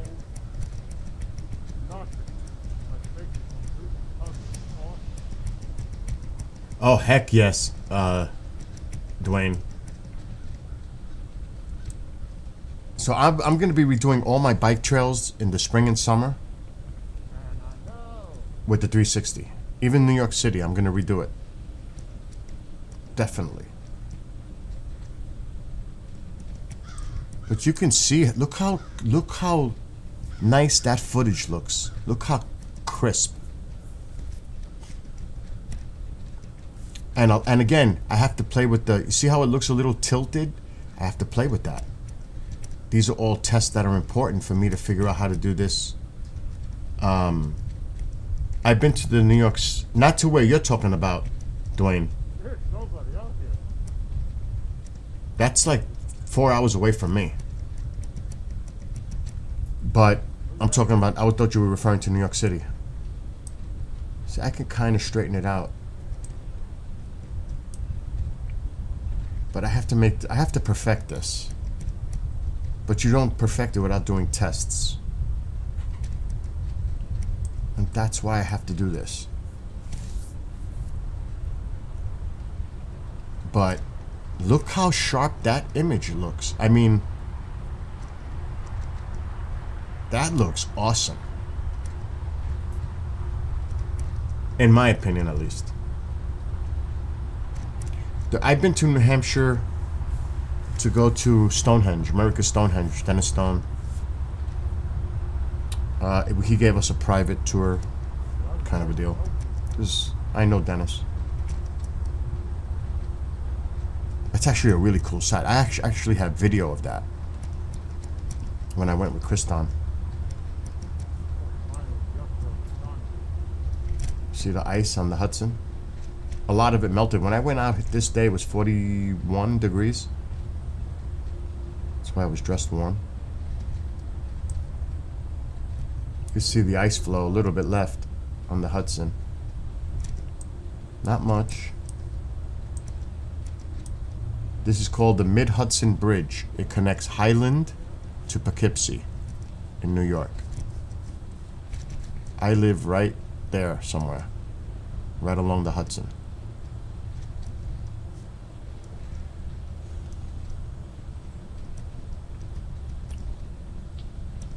So that's beautiful. And it's good, stable footage. That's what I'm looking for, stable and clear. And you really would have to look way down to see me. And a lot of videos, it's the reverse. When you look this way and then you turn around, you see the entire person in this view. You see them completely. You see their everything. I don't want that. I want to show as much scenery as possible in a 360 video. I don't want to see me. But it's impossible not to because it's a 360. It's going to have all the angles.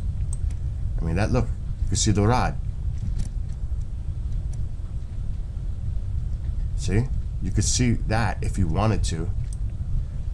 But this is good because you don't see me that much. I can show you 360 videos where you see the entire person. Oh, I love to cycle. I lost all my weight, a lot of it, because of bike riding. This was a big part of me losing 67 pounds. Bike riding. So I want to do this for everybody else because there's a lot of the cyclists out there that would enjoy seeing the scenery. And when I properly do this in the future, I'm going to label the trails from where to where. And I'm telling you, there are a lot of people that are die-hard cyclists that would see this and say, maybe I need to go do part of this Empire State Trail. So it's meant for other people. It's not, to show them, and they might say, wow, I want to do that. That's what it's about. It's a community. Because I'm telling you, when I do this in the summer, there are people from all over the country, all over the world that do these trails. But they don't do like little pieces like I do because I live local.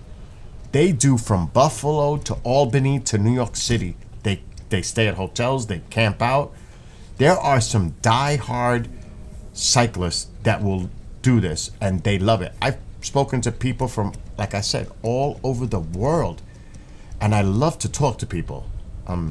That's the way I am. And have conversations with them. Because we all love what we do. They make me look like nothing because I do 30, 35 miles. They do 60, 80 per day. They are die-hard, extreme, awesome cyclists. They take this very, very seriously. You'll see them with the cargo rack like I have, but stuff hanging on the sides. They're wearing big, like camper backpacks. They take this very seriously. They're prepared.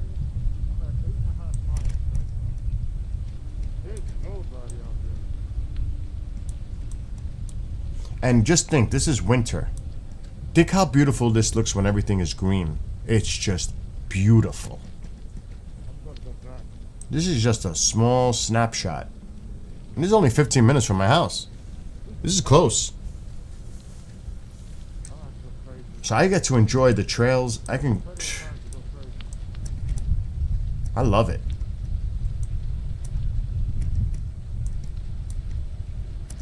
But this is great with a VR. Because I have to control it with the mouse. But if you're wearing the VR, it's just simply turning your head.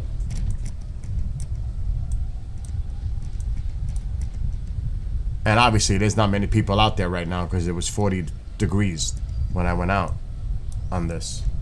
This place is crazy packed, especially on the weekend, especially by the bridge. A lot of people. A lot of people on this bridge in the spring and summer. Lots. This is a big tourist attraction.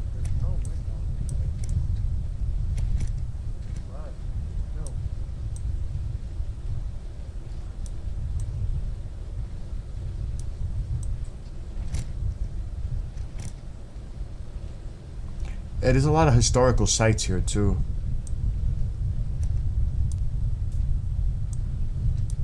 But yeah, that I just wanted to give everybody an idea.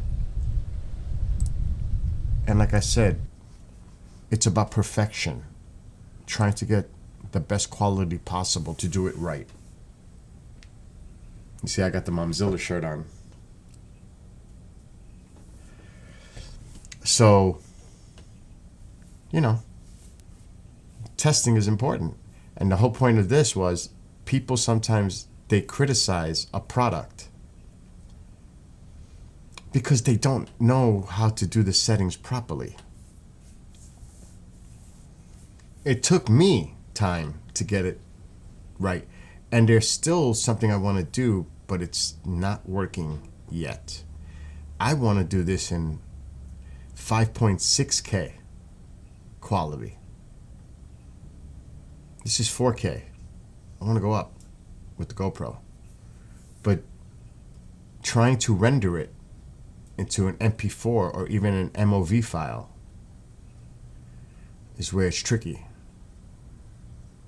Because the 360 it's a 360 file. It's a .360 file. It has to be converted to an MP4 or MOV file. The regular, because I have the GoPro Hero 12, that is easily, you could just put the card in a reader and you can just pull them right into your computer, into a file directory.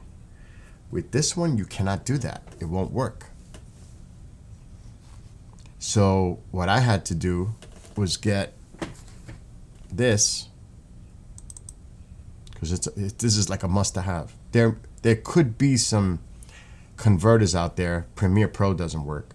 Movavi doesn't work because I own both.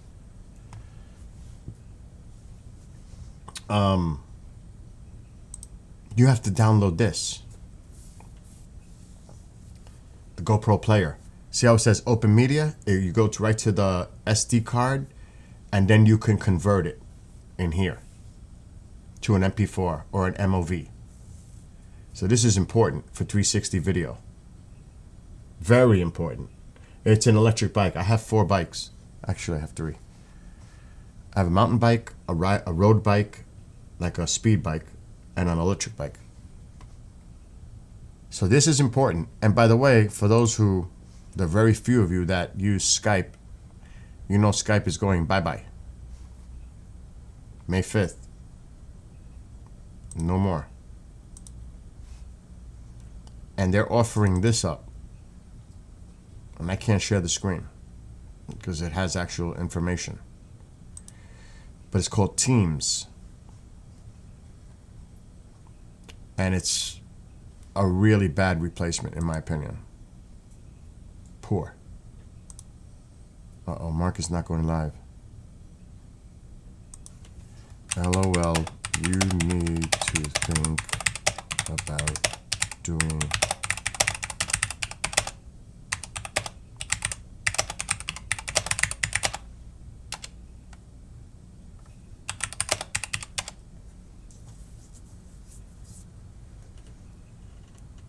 All right, so I've been sending the links to people to download it. This is their recommendation replacement for Skype. Just for those out there that do use it, there's not many anymore. Probably why they're discontinuing it. It's called Teams. This is the download link. This is Teams. So but it kind of looks like Skype, but not. It is definitely video calls up to 60 minutes, get unlimited, lasting up to 30 hours. So this is their new version. This is their replacement. This is their answer to Skype.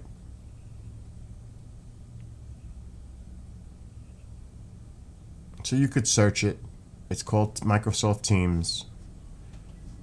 And I've been telling people that use Skype still to download this for communicating. Yes, I totally agree with you, Hunchback. They destroyed it. They ruined it. They really ruined it. I totally agree with you. So it's unfortunate, but that's the reality of it. So this is their replacement. Because as of May 5th, I believe the date is, Skype will be no longer. I personally have been playing with it. I don't like it. The reason I have to do it is because some people still use Skype to communicate. A big app that I use is WhatsApp. You can have group chats in there. You can send images. You could have a phone call. You could have a video call. WhatsApp, again, it's about the tech savvy thing. A lot of people, my mother cannot use a smartphone. No way. No way. There are people out there that just don't have that tech savvy ability. You know, I'm sure that like the TikTokers and a lot of us do know how to use, we use apps.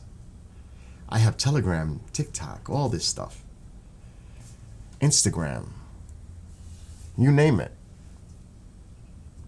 But a lot of people, well, I don't want to say a lot. Some people don't have that capability to use it.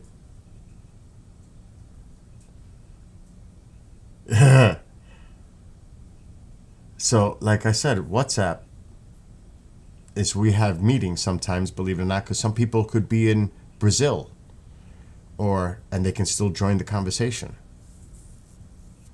Because it's just not for US. You know, you could be discussing having a meeting with somebody in Argentina. So it actually works really well for that.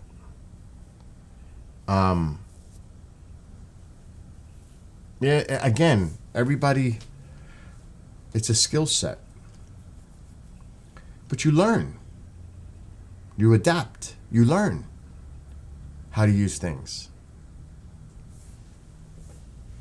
Like me, like Bob said yesterday, I have so much stuff. Like I have a Make Space Great Again cap. When we were watching this live last night, the Blue Ghost mission, I really wanted to pop on the camera with because she said America First at the end when they were celebrating. I was looking for my Make Space Great Again cap. I can't find it. Am I surprised? No, because I have so much stuff. I have a Space Force cap that I made myself. I have a Space Force jacket. I found all that, but I couldn't find my Make Space Great Again cap. So it'll show up, but I would have to dig through all my stuff to find that cap because I own like 35 caps. I always wear the same ones, but I've got plenty of caps. I just don't wear them. But I've got them. So it's like I like to have a lot of little techie toys. The heck was that? Some kind of notification, but it's not saying anything. It's 30 degrees here. It's freaking cold.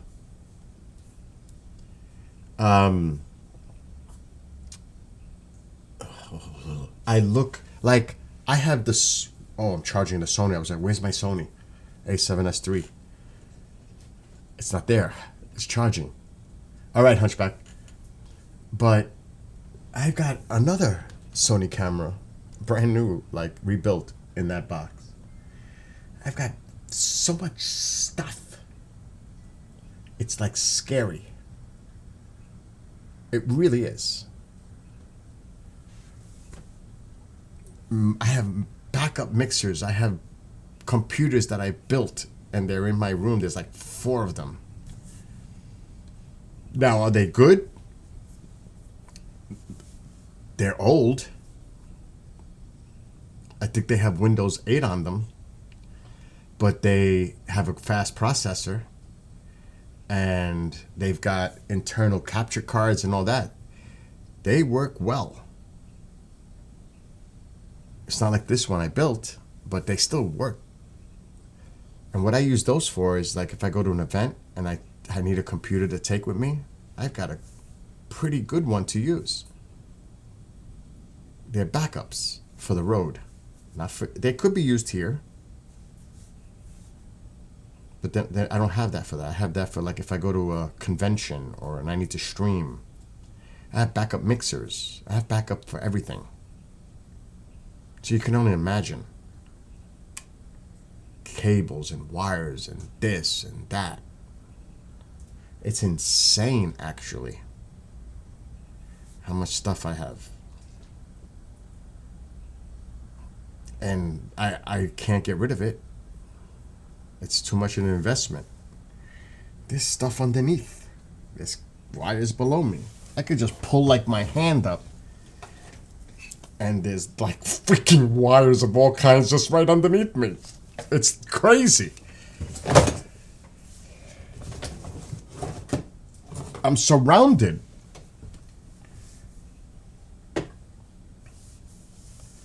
And I gotta go through that. I've got a bag of wires over there. I'm looking at them in the chair.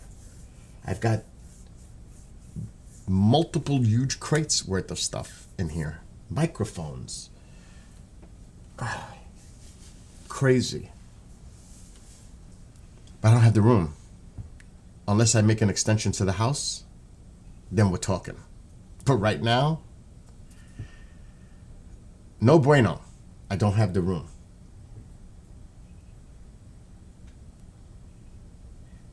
I have, believe it or not, this sounds crazy. Like I just said, I have backups for backups. This is fact for everything. Even. And I haven't even opened it yet.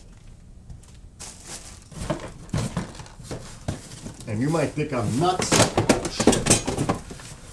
That's my mirrors for the bicycle. Now, I bought mirrors for the bike. I bought mirrors. No, I'm not using it. I don't like it.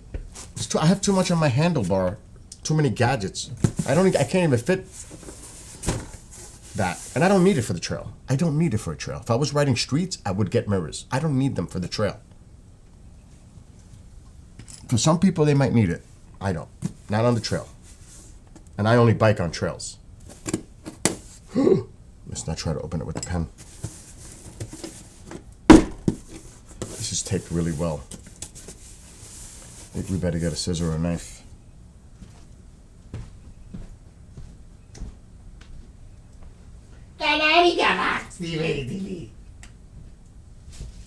I should do laundry today.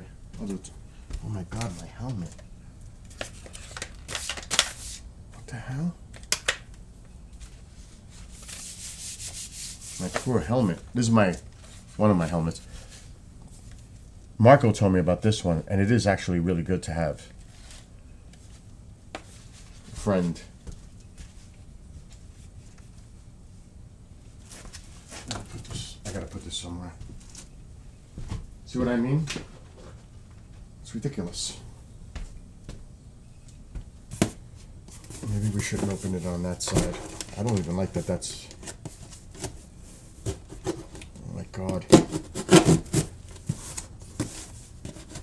I haven't even opened this yet. And yes, it's a backup.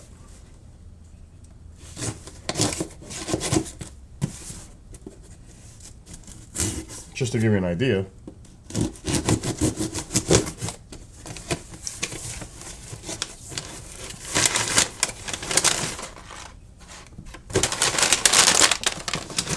So what's in this box?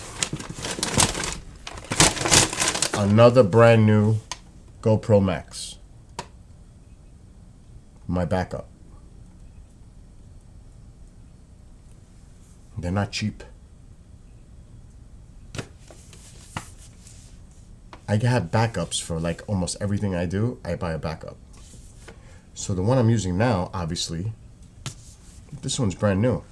Go find the GoPro Max, how hard it is to find them. And they're not cheap. So I got my backup. while I can find them. And they work great for me, so I'm happy with it.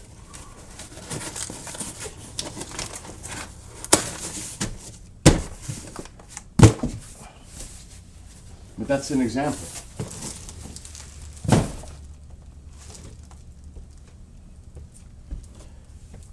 Because God forbid something happens with the other one, I have another one. That's the way I look at it. So, it's 32 in Connecticut.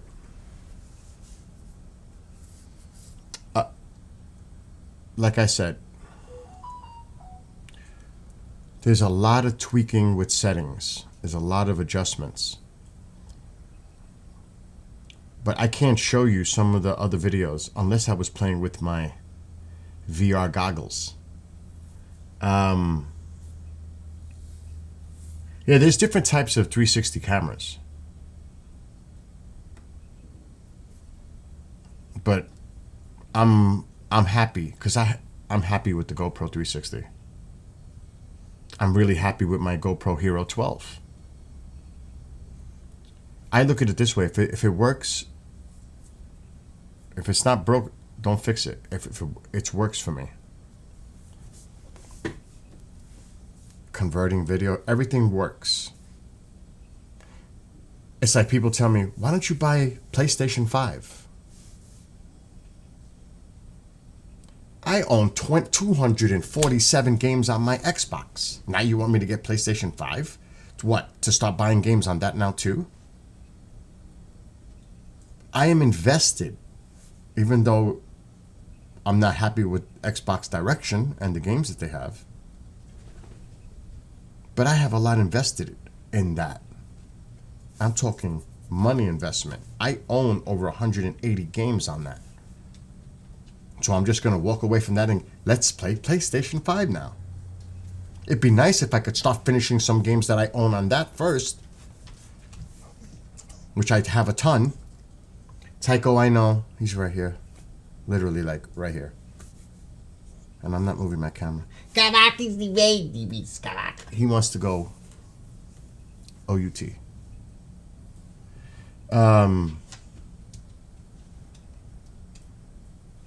Yeah, dude, see, you bought a...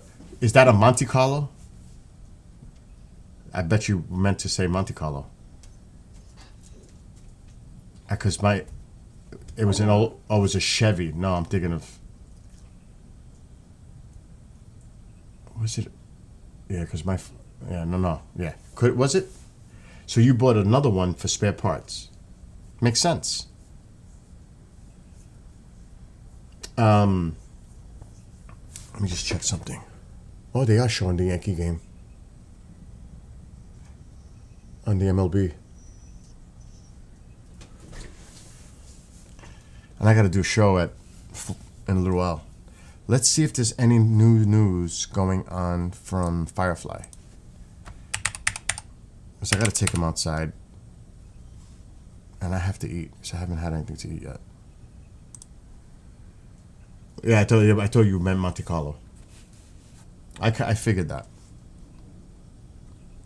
Let's see if there's any live updates. No. I'm wondering where they're gonna... I gotta go to their X. So if you have not seen what happened early this morning, some of the newest images coming in from the lunar lander, the Blue Ghost. This is so cool to see its shadow and the Earth in the foreground. Look at that. And there's video and more photos to come. That is so cool. So I'm keeping an eye on this. Starship tomorrow. I do want to check their X because they're supposed to have a press conference. And I want to see that Firefly. I want to see my the press conference for this Firefly.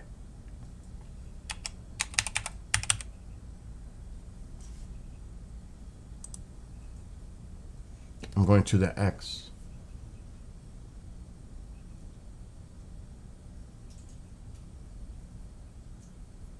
Okay, that was 8 hours ago.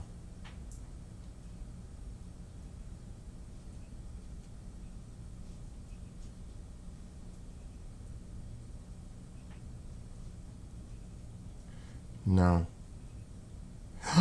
There was a press conference. It was earlier.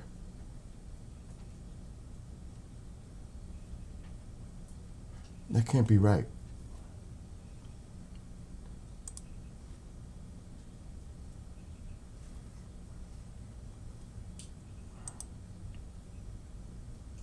I have it on mute.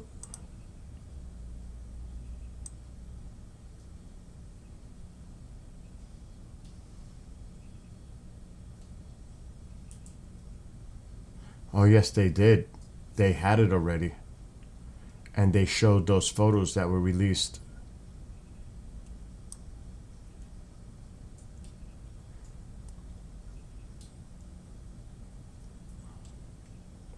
That cannot be real.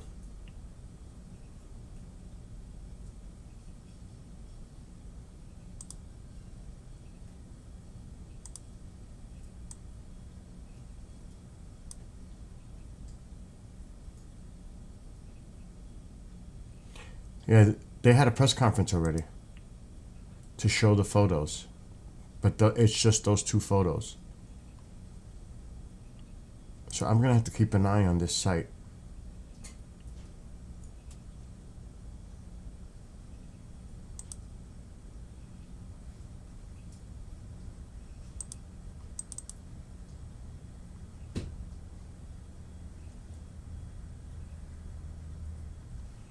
It is a cool shot,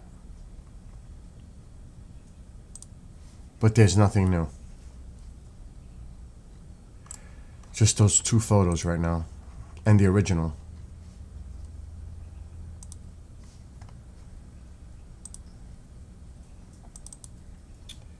Blue Ghost. Let me see. Yeah, it's just these two right now. I downloaded them earlier. So here they are. These are the two images, the high res.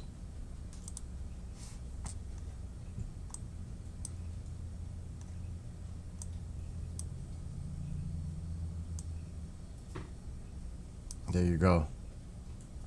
So that's one. And this is my favorite, this one, coming up next.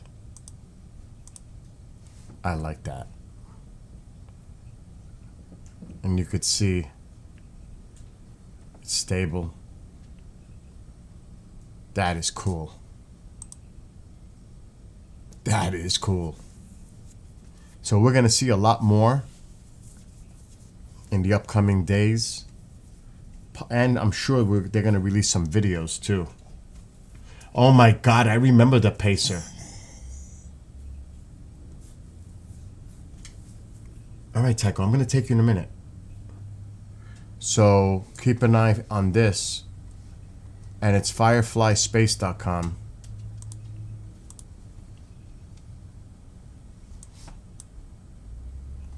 Right there, fireflyspace.com.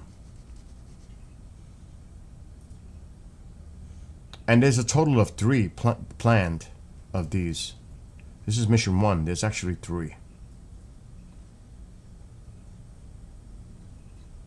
And I think I have to go up to the top missions. Stop.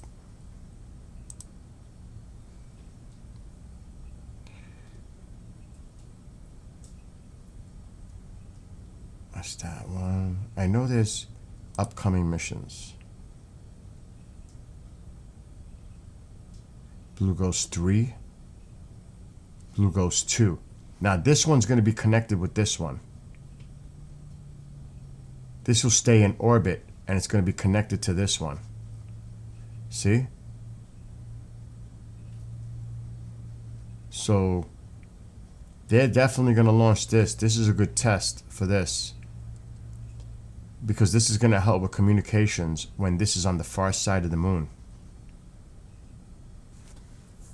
See, far side of the moon. So that'll stay in orbit and help for communications. And it's also going to be a launch platform for Blue Ghost. Now, what is this one? I didn't see this one. 2028. Okay, on the moon's near side. 2028. So there you go. This one is the one that's there now. But they got a couple of more upcoming missions. This is going to be cool with the far side of the moon. And don't forget, tomorrow, SpaceX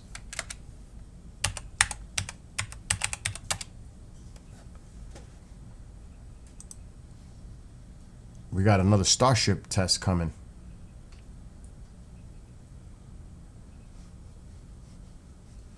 Right here.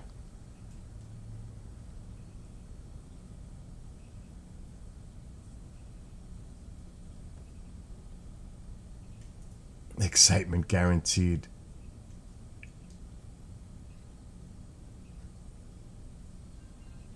All times approximate.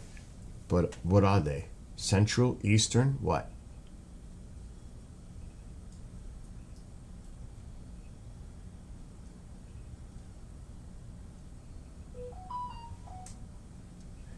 It's saying 0. So is this at midnight? What is that? Flight test timeline. This is the actual flight. So what are they saying? Midnight? Is it tonight? I mean, if it's March 3rd and it's 0, that would mean tonight. No? I don't know. That's a little confusing right there. Oh, it would be awesome if it was tonight. Let me go to x.com and check what they're posting.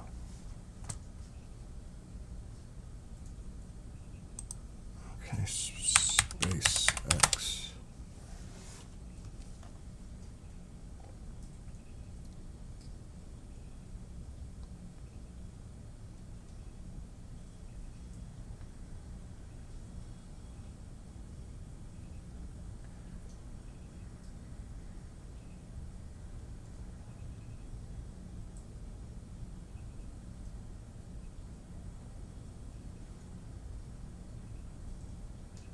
I'm trying to find it.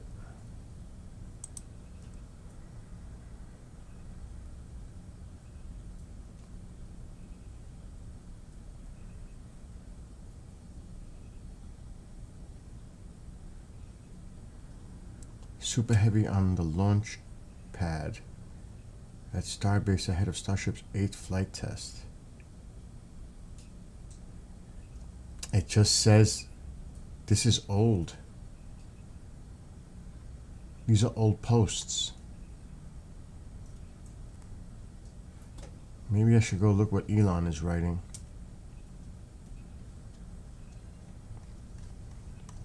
It's just taking me right back to the site.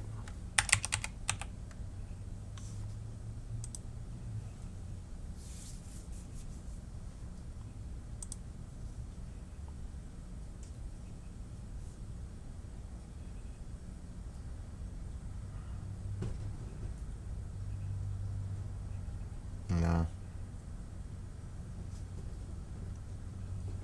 I don't know. Maybe I should look on the tube to see if there's any upcoming broadcast and what time it's listed. If anybody knows, let me know. Yeah, there was a planet alignment last night. Or was it the night before?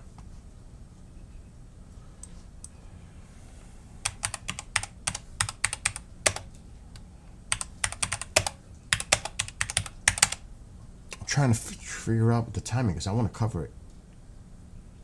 All right, let me just go to this person's. I can't share the screen.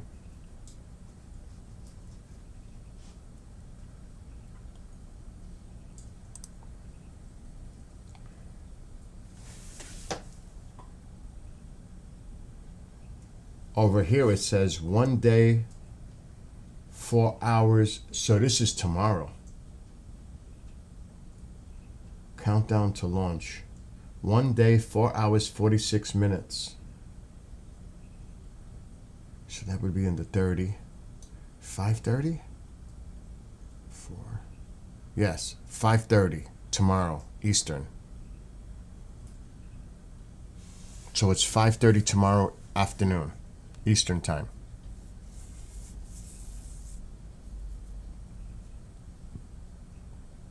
I'm looking at a live stream and it has the clock on it. So tomorrow's Starship is at 5:30 when the window opens for launch. 5:30 approximate p.m. Eastern tomorrow. Which I don't know if I'll be able to do it because tomorrow's pre-recorded day for me. Have a great one, Hunchback. Believe me, I'm leaving too. I have to eat. I haven't eaten yet. I've been up since 9. I gotta walk him. This will be a second time. I got things to do myself. And I do have a show to do in 2 hours. So I gotta get in gear. And at some point I'm gonna go back to that model. So yes, tomorrow.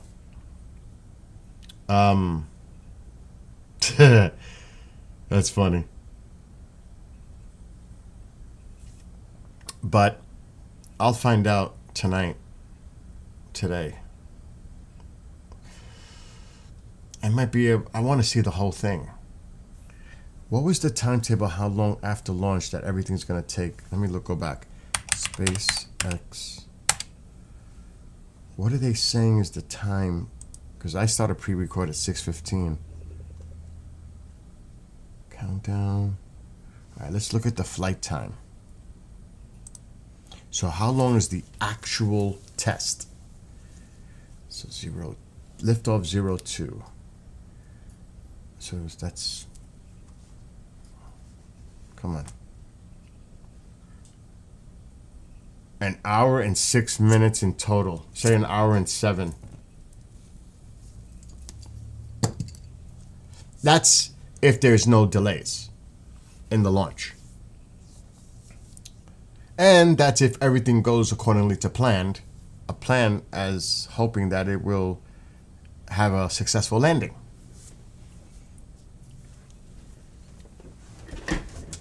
But it's at least, if it's on time for launch, it's an hour and everything goes accordingly to plan, it's an hour and 6.5 minutes total. So that's no bueno for me. Unless I postpone the record a half hour. That's if that goes on schedule to launch. So I don't know.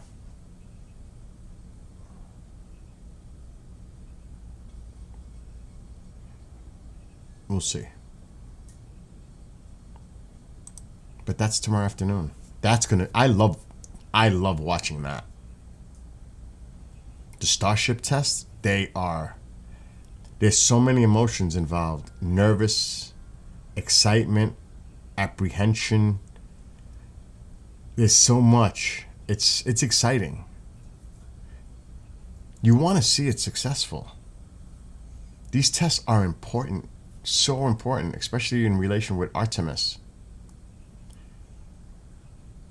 Because a lot of it's gonna be with SpaceX.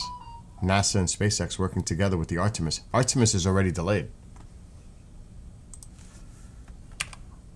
And a lot of it is fringing on these successful tests.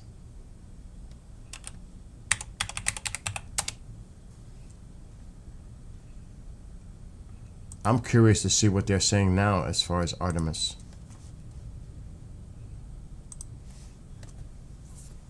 Because the second one is supposed to have astronauts on it and just orbit the moon. The third one would be actually landing on the moon with astronauts.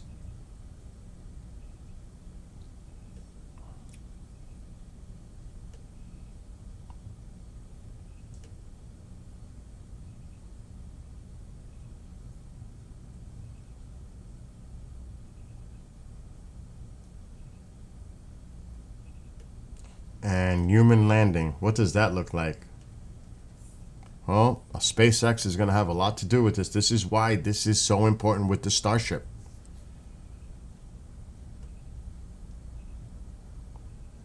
Okay, look what they're saying about Artemis 2.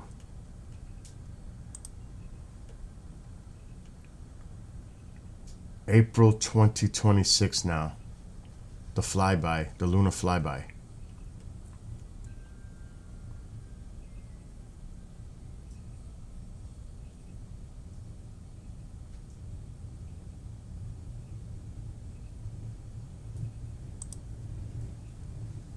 And there's the crew.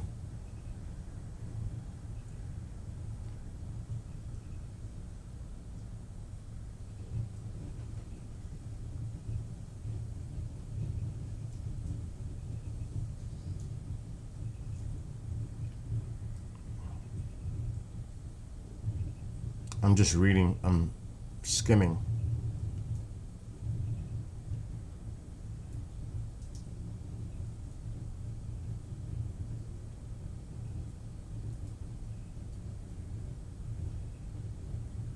Okay, so the ICPS.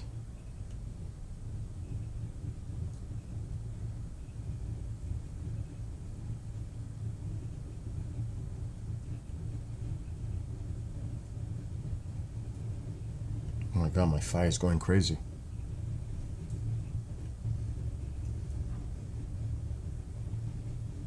Alright, timeout. We're not talking about Artemis 3 right now.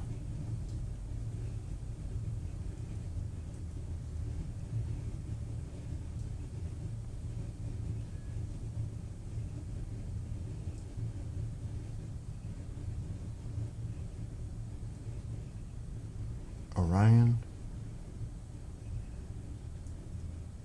SLS and Orion capabilities. The Orion is the capsule, that's the spacecraft.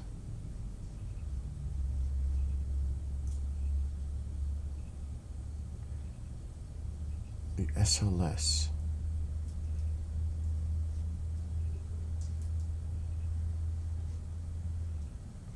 I want to look this up.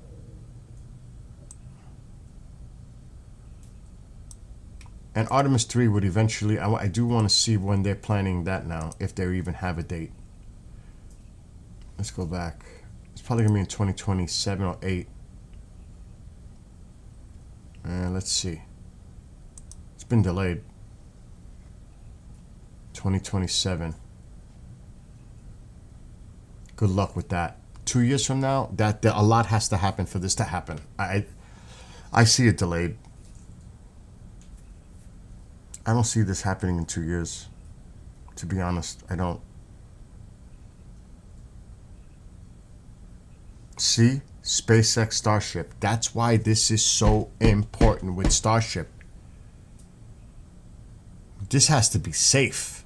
This got to be safe. This has to be to put astronauts on it. Elon's got his work cut out. The track record of landing this thing.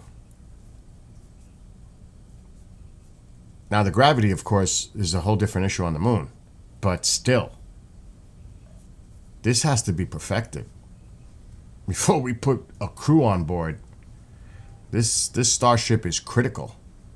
See, SpaceX. SpaceX Starship. Right there. That's why these tests are so important.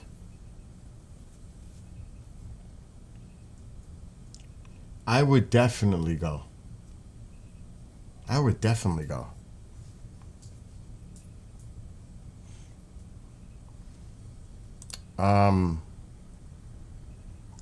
But again, a lot of this timing and hinges on Starship. Starship is critical here. That's why these tests are vital to the Artemis program.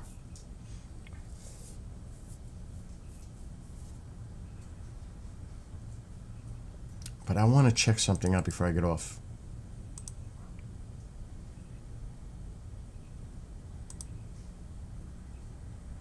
So that's the actual rocket. This is for Artemis. It is the only rocket that can send Orion astronauts and cargo directly to the moon in a single launch. Interesting. It's the only one. I like the way they say only. Really?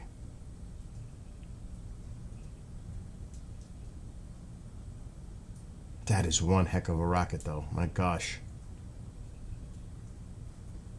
Stacking complete. Yeah, they're getting ready.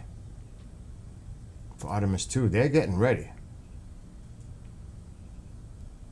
So the Elon factor has really no relevance on this, because it's going to have the Orion capsule on top. He's got to get that ready for Artemis 3.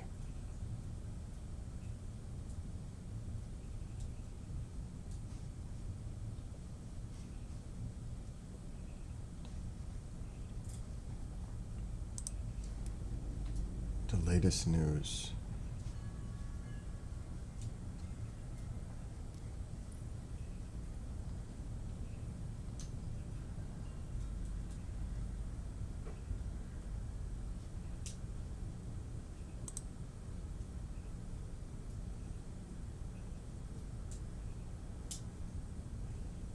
Okay, this is just... And I don't want to get in trouble, but I'm not going to do any of this stuff, but this is going to be critical.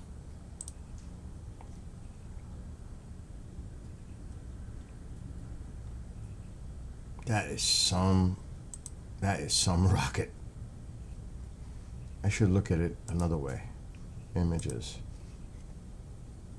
They have a model. They have a model. Let me start with the model. They have a model.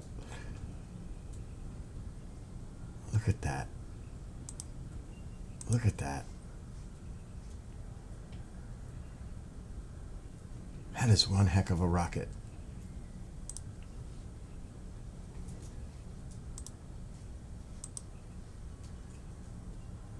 Wow.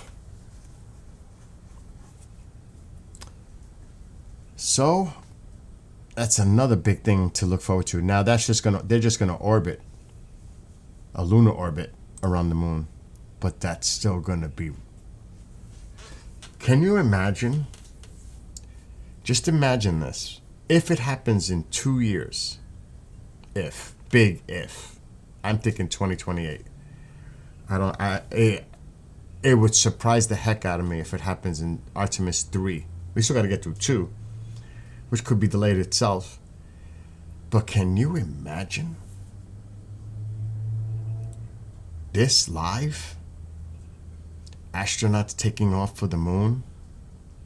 Starship involved? Landing on the moon? Do you know how nerve-wracking and exciting, and this will be a global coverage, obviously. The whole world will be watching. Obviously. It will be on practically every monitor everywhere in the world. I mean, just think about the implications of when that occurs. The landing, Artemis 3. Because, you know, there are a lot of people out there, the conspiratorial side, that the moon landing never happened. We know that. And I can't imagine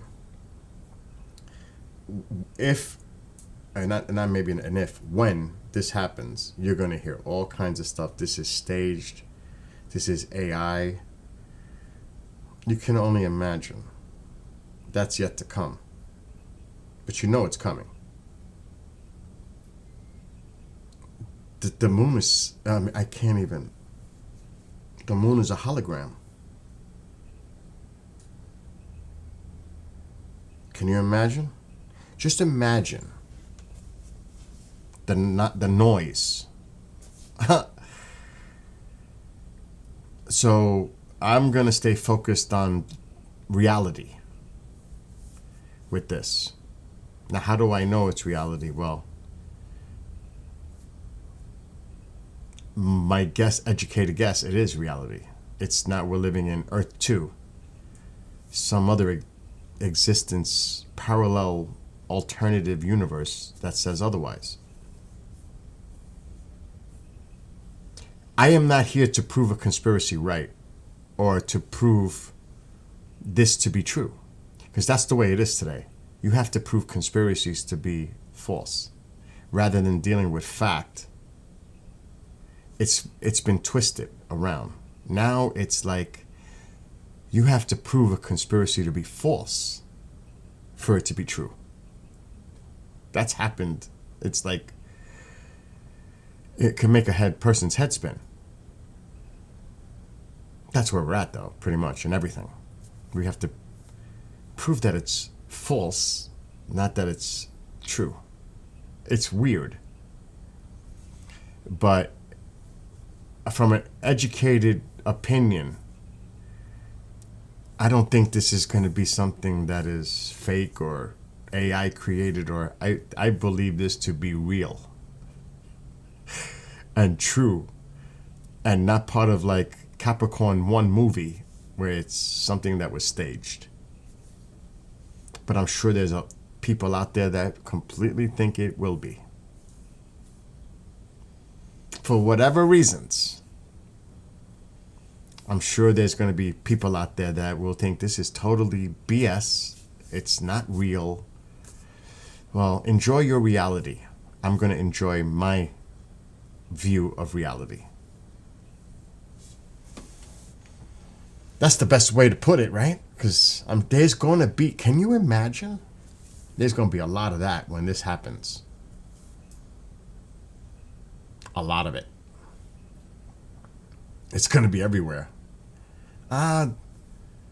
This is fake. I'm sure the flat earthers are going to go nuts over this too. It can't be real.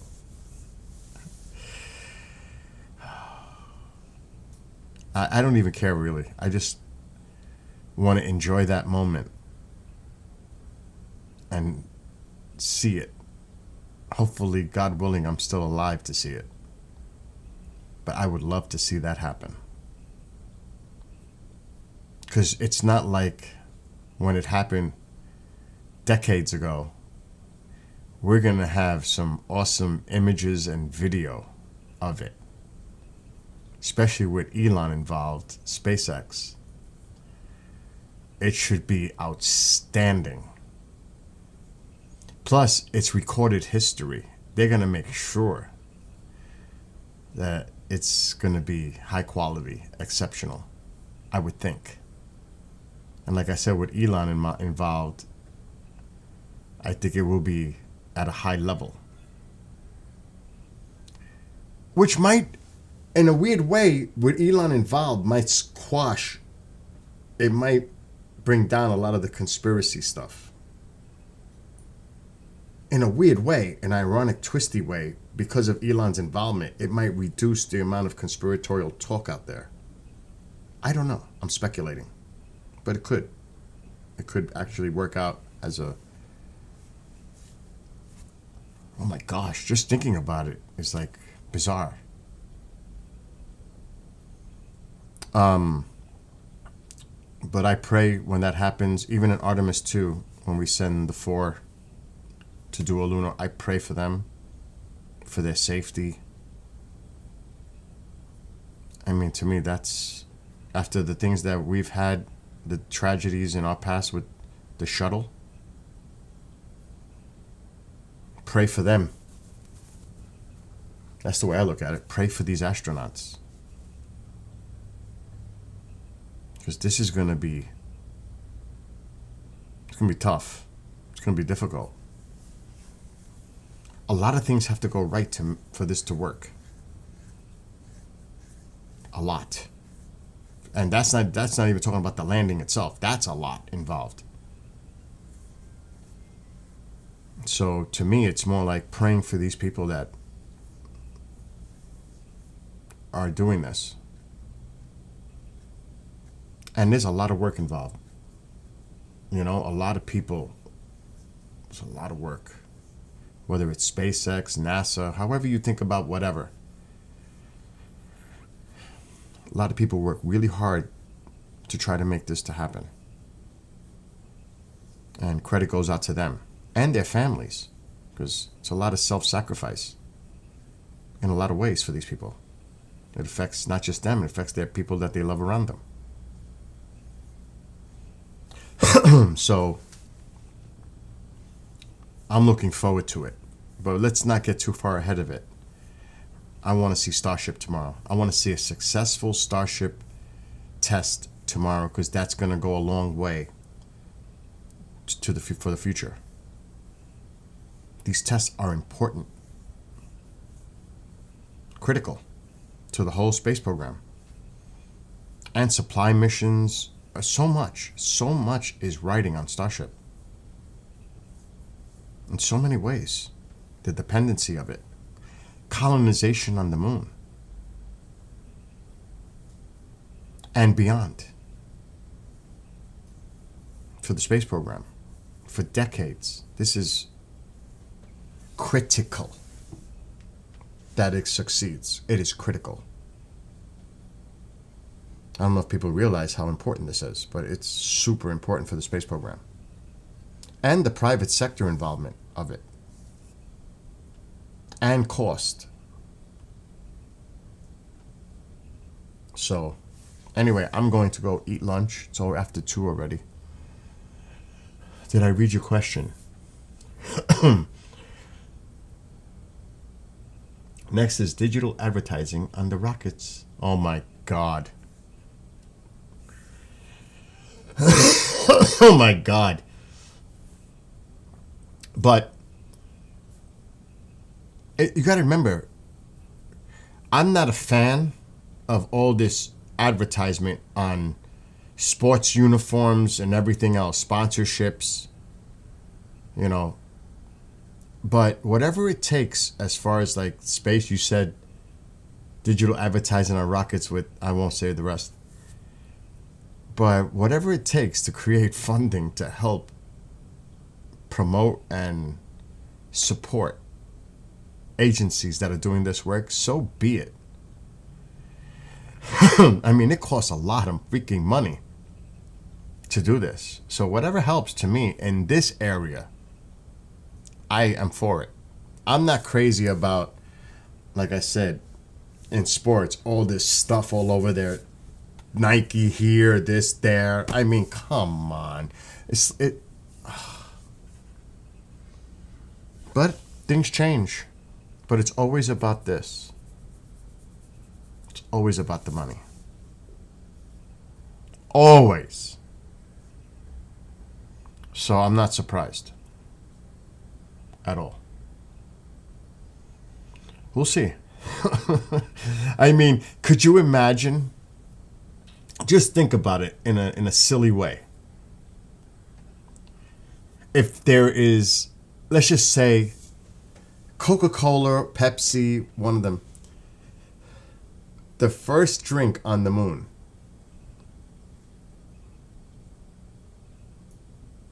Could you see a sippable, not in a can, but a sippable packet of Coca-Cola or Sutton? I said earlier I would definitely go. I said it earlier. I answered the question earlier. I said I definitely would go. One way. I would go to space. One way. I don't even care if I don't come back. I would go. I'm not even joking. I really would. Anyway, could you imagine that kind of money that could be involved just simply on the first product? What's up, Nick? Of anywhere. To the moon, to Mars, anywhere. I would do it. It doesn't matter. One way, I would do it. Help colonize. Produce streaming from space. Are you kidding? Keep Earth informed of what's going on. And not as a host, as a person to make sure everything works, to do it right. Put me on the comms team. I'll be happy. Anyway, but again, getting back to what I was originally saying, can you imagine the money involved?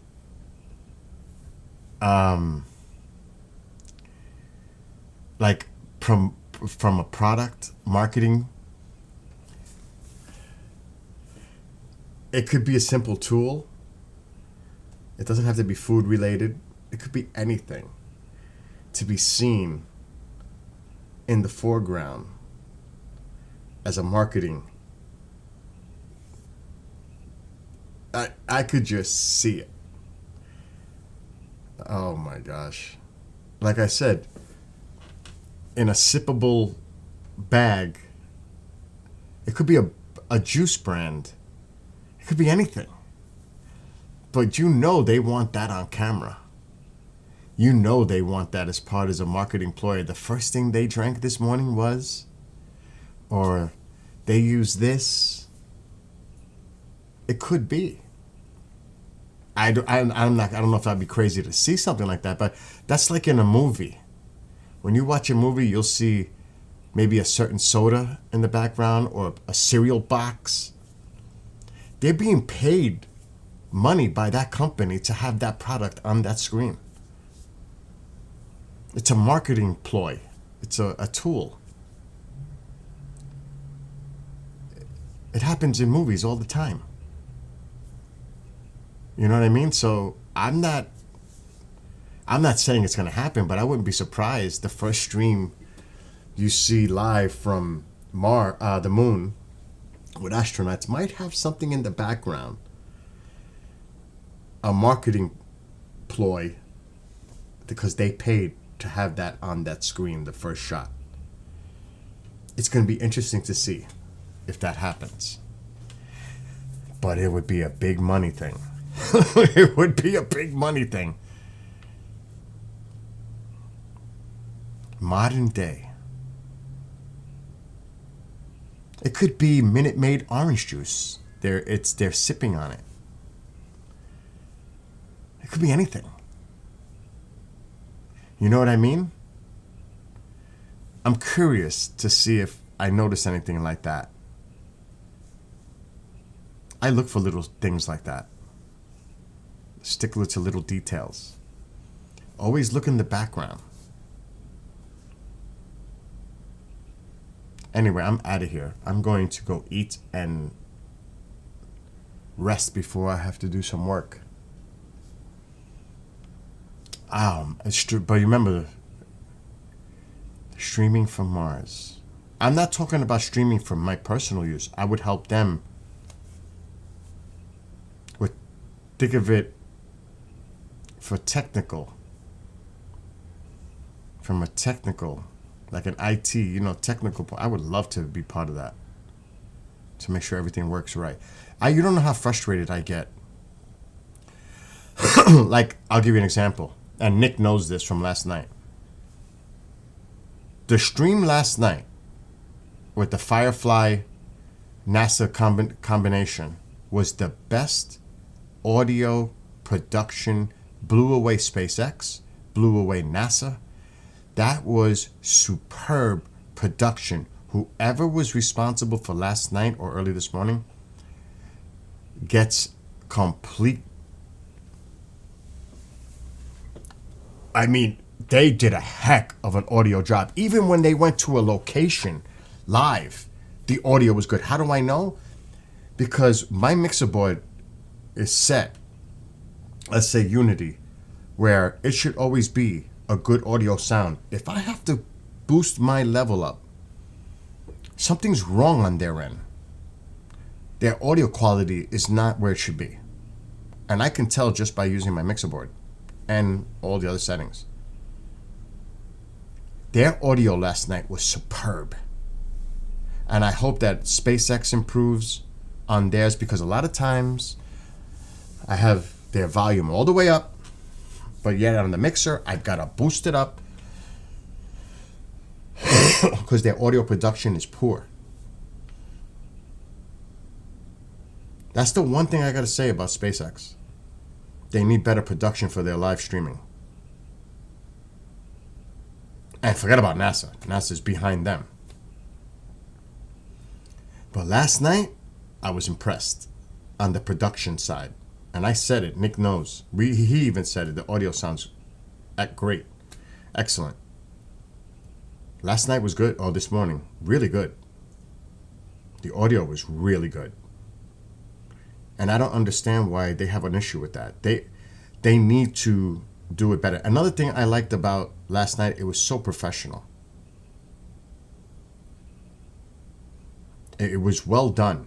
The cuts going to scene, the information provided. It wasn't like showing a bunch of people screaming every 5 seconds or 5 minutes. It was more stickler to detail about what the mission was. And yes, giving background on some of the people that were involved. And yes, cutting to scenes where it's similar to SpaceX, where they have a live audience there, people that were involved in the project, all that stuff. That's okay. But, the cheering is great because you want to see it successful. They had it too. But there's a balance of it too, a professionalism balance to it. So to me, the overall production last night was superior to SpaceX and NASA. It was just more balanced. It was better production. Whoever was involved with it yesterday, kudos to them putting it together, especially, like I said, the audio.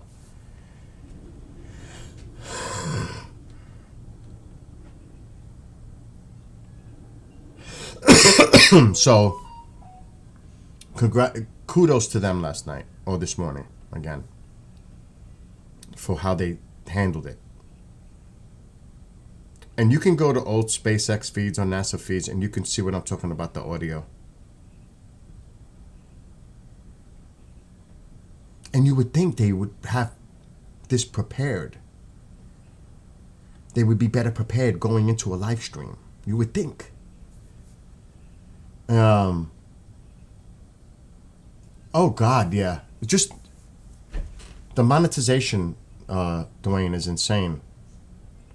Just the money involved is no doubt. Anyway, I'm going to eat. I'm like freaking out. I'm starting to shake from not eating. That tells me my sugar is low.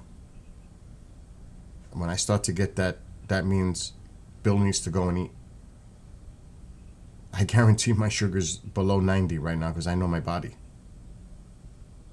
And then it could get worse. Anyway, to everybody who's watching, be well, be blessed, be safe. I'll be back later on at some point. Till then,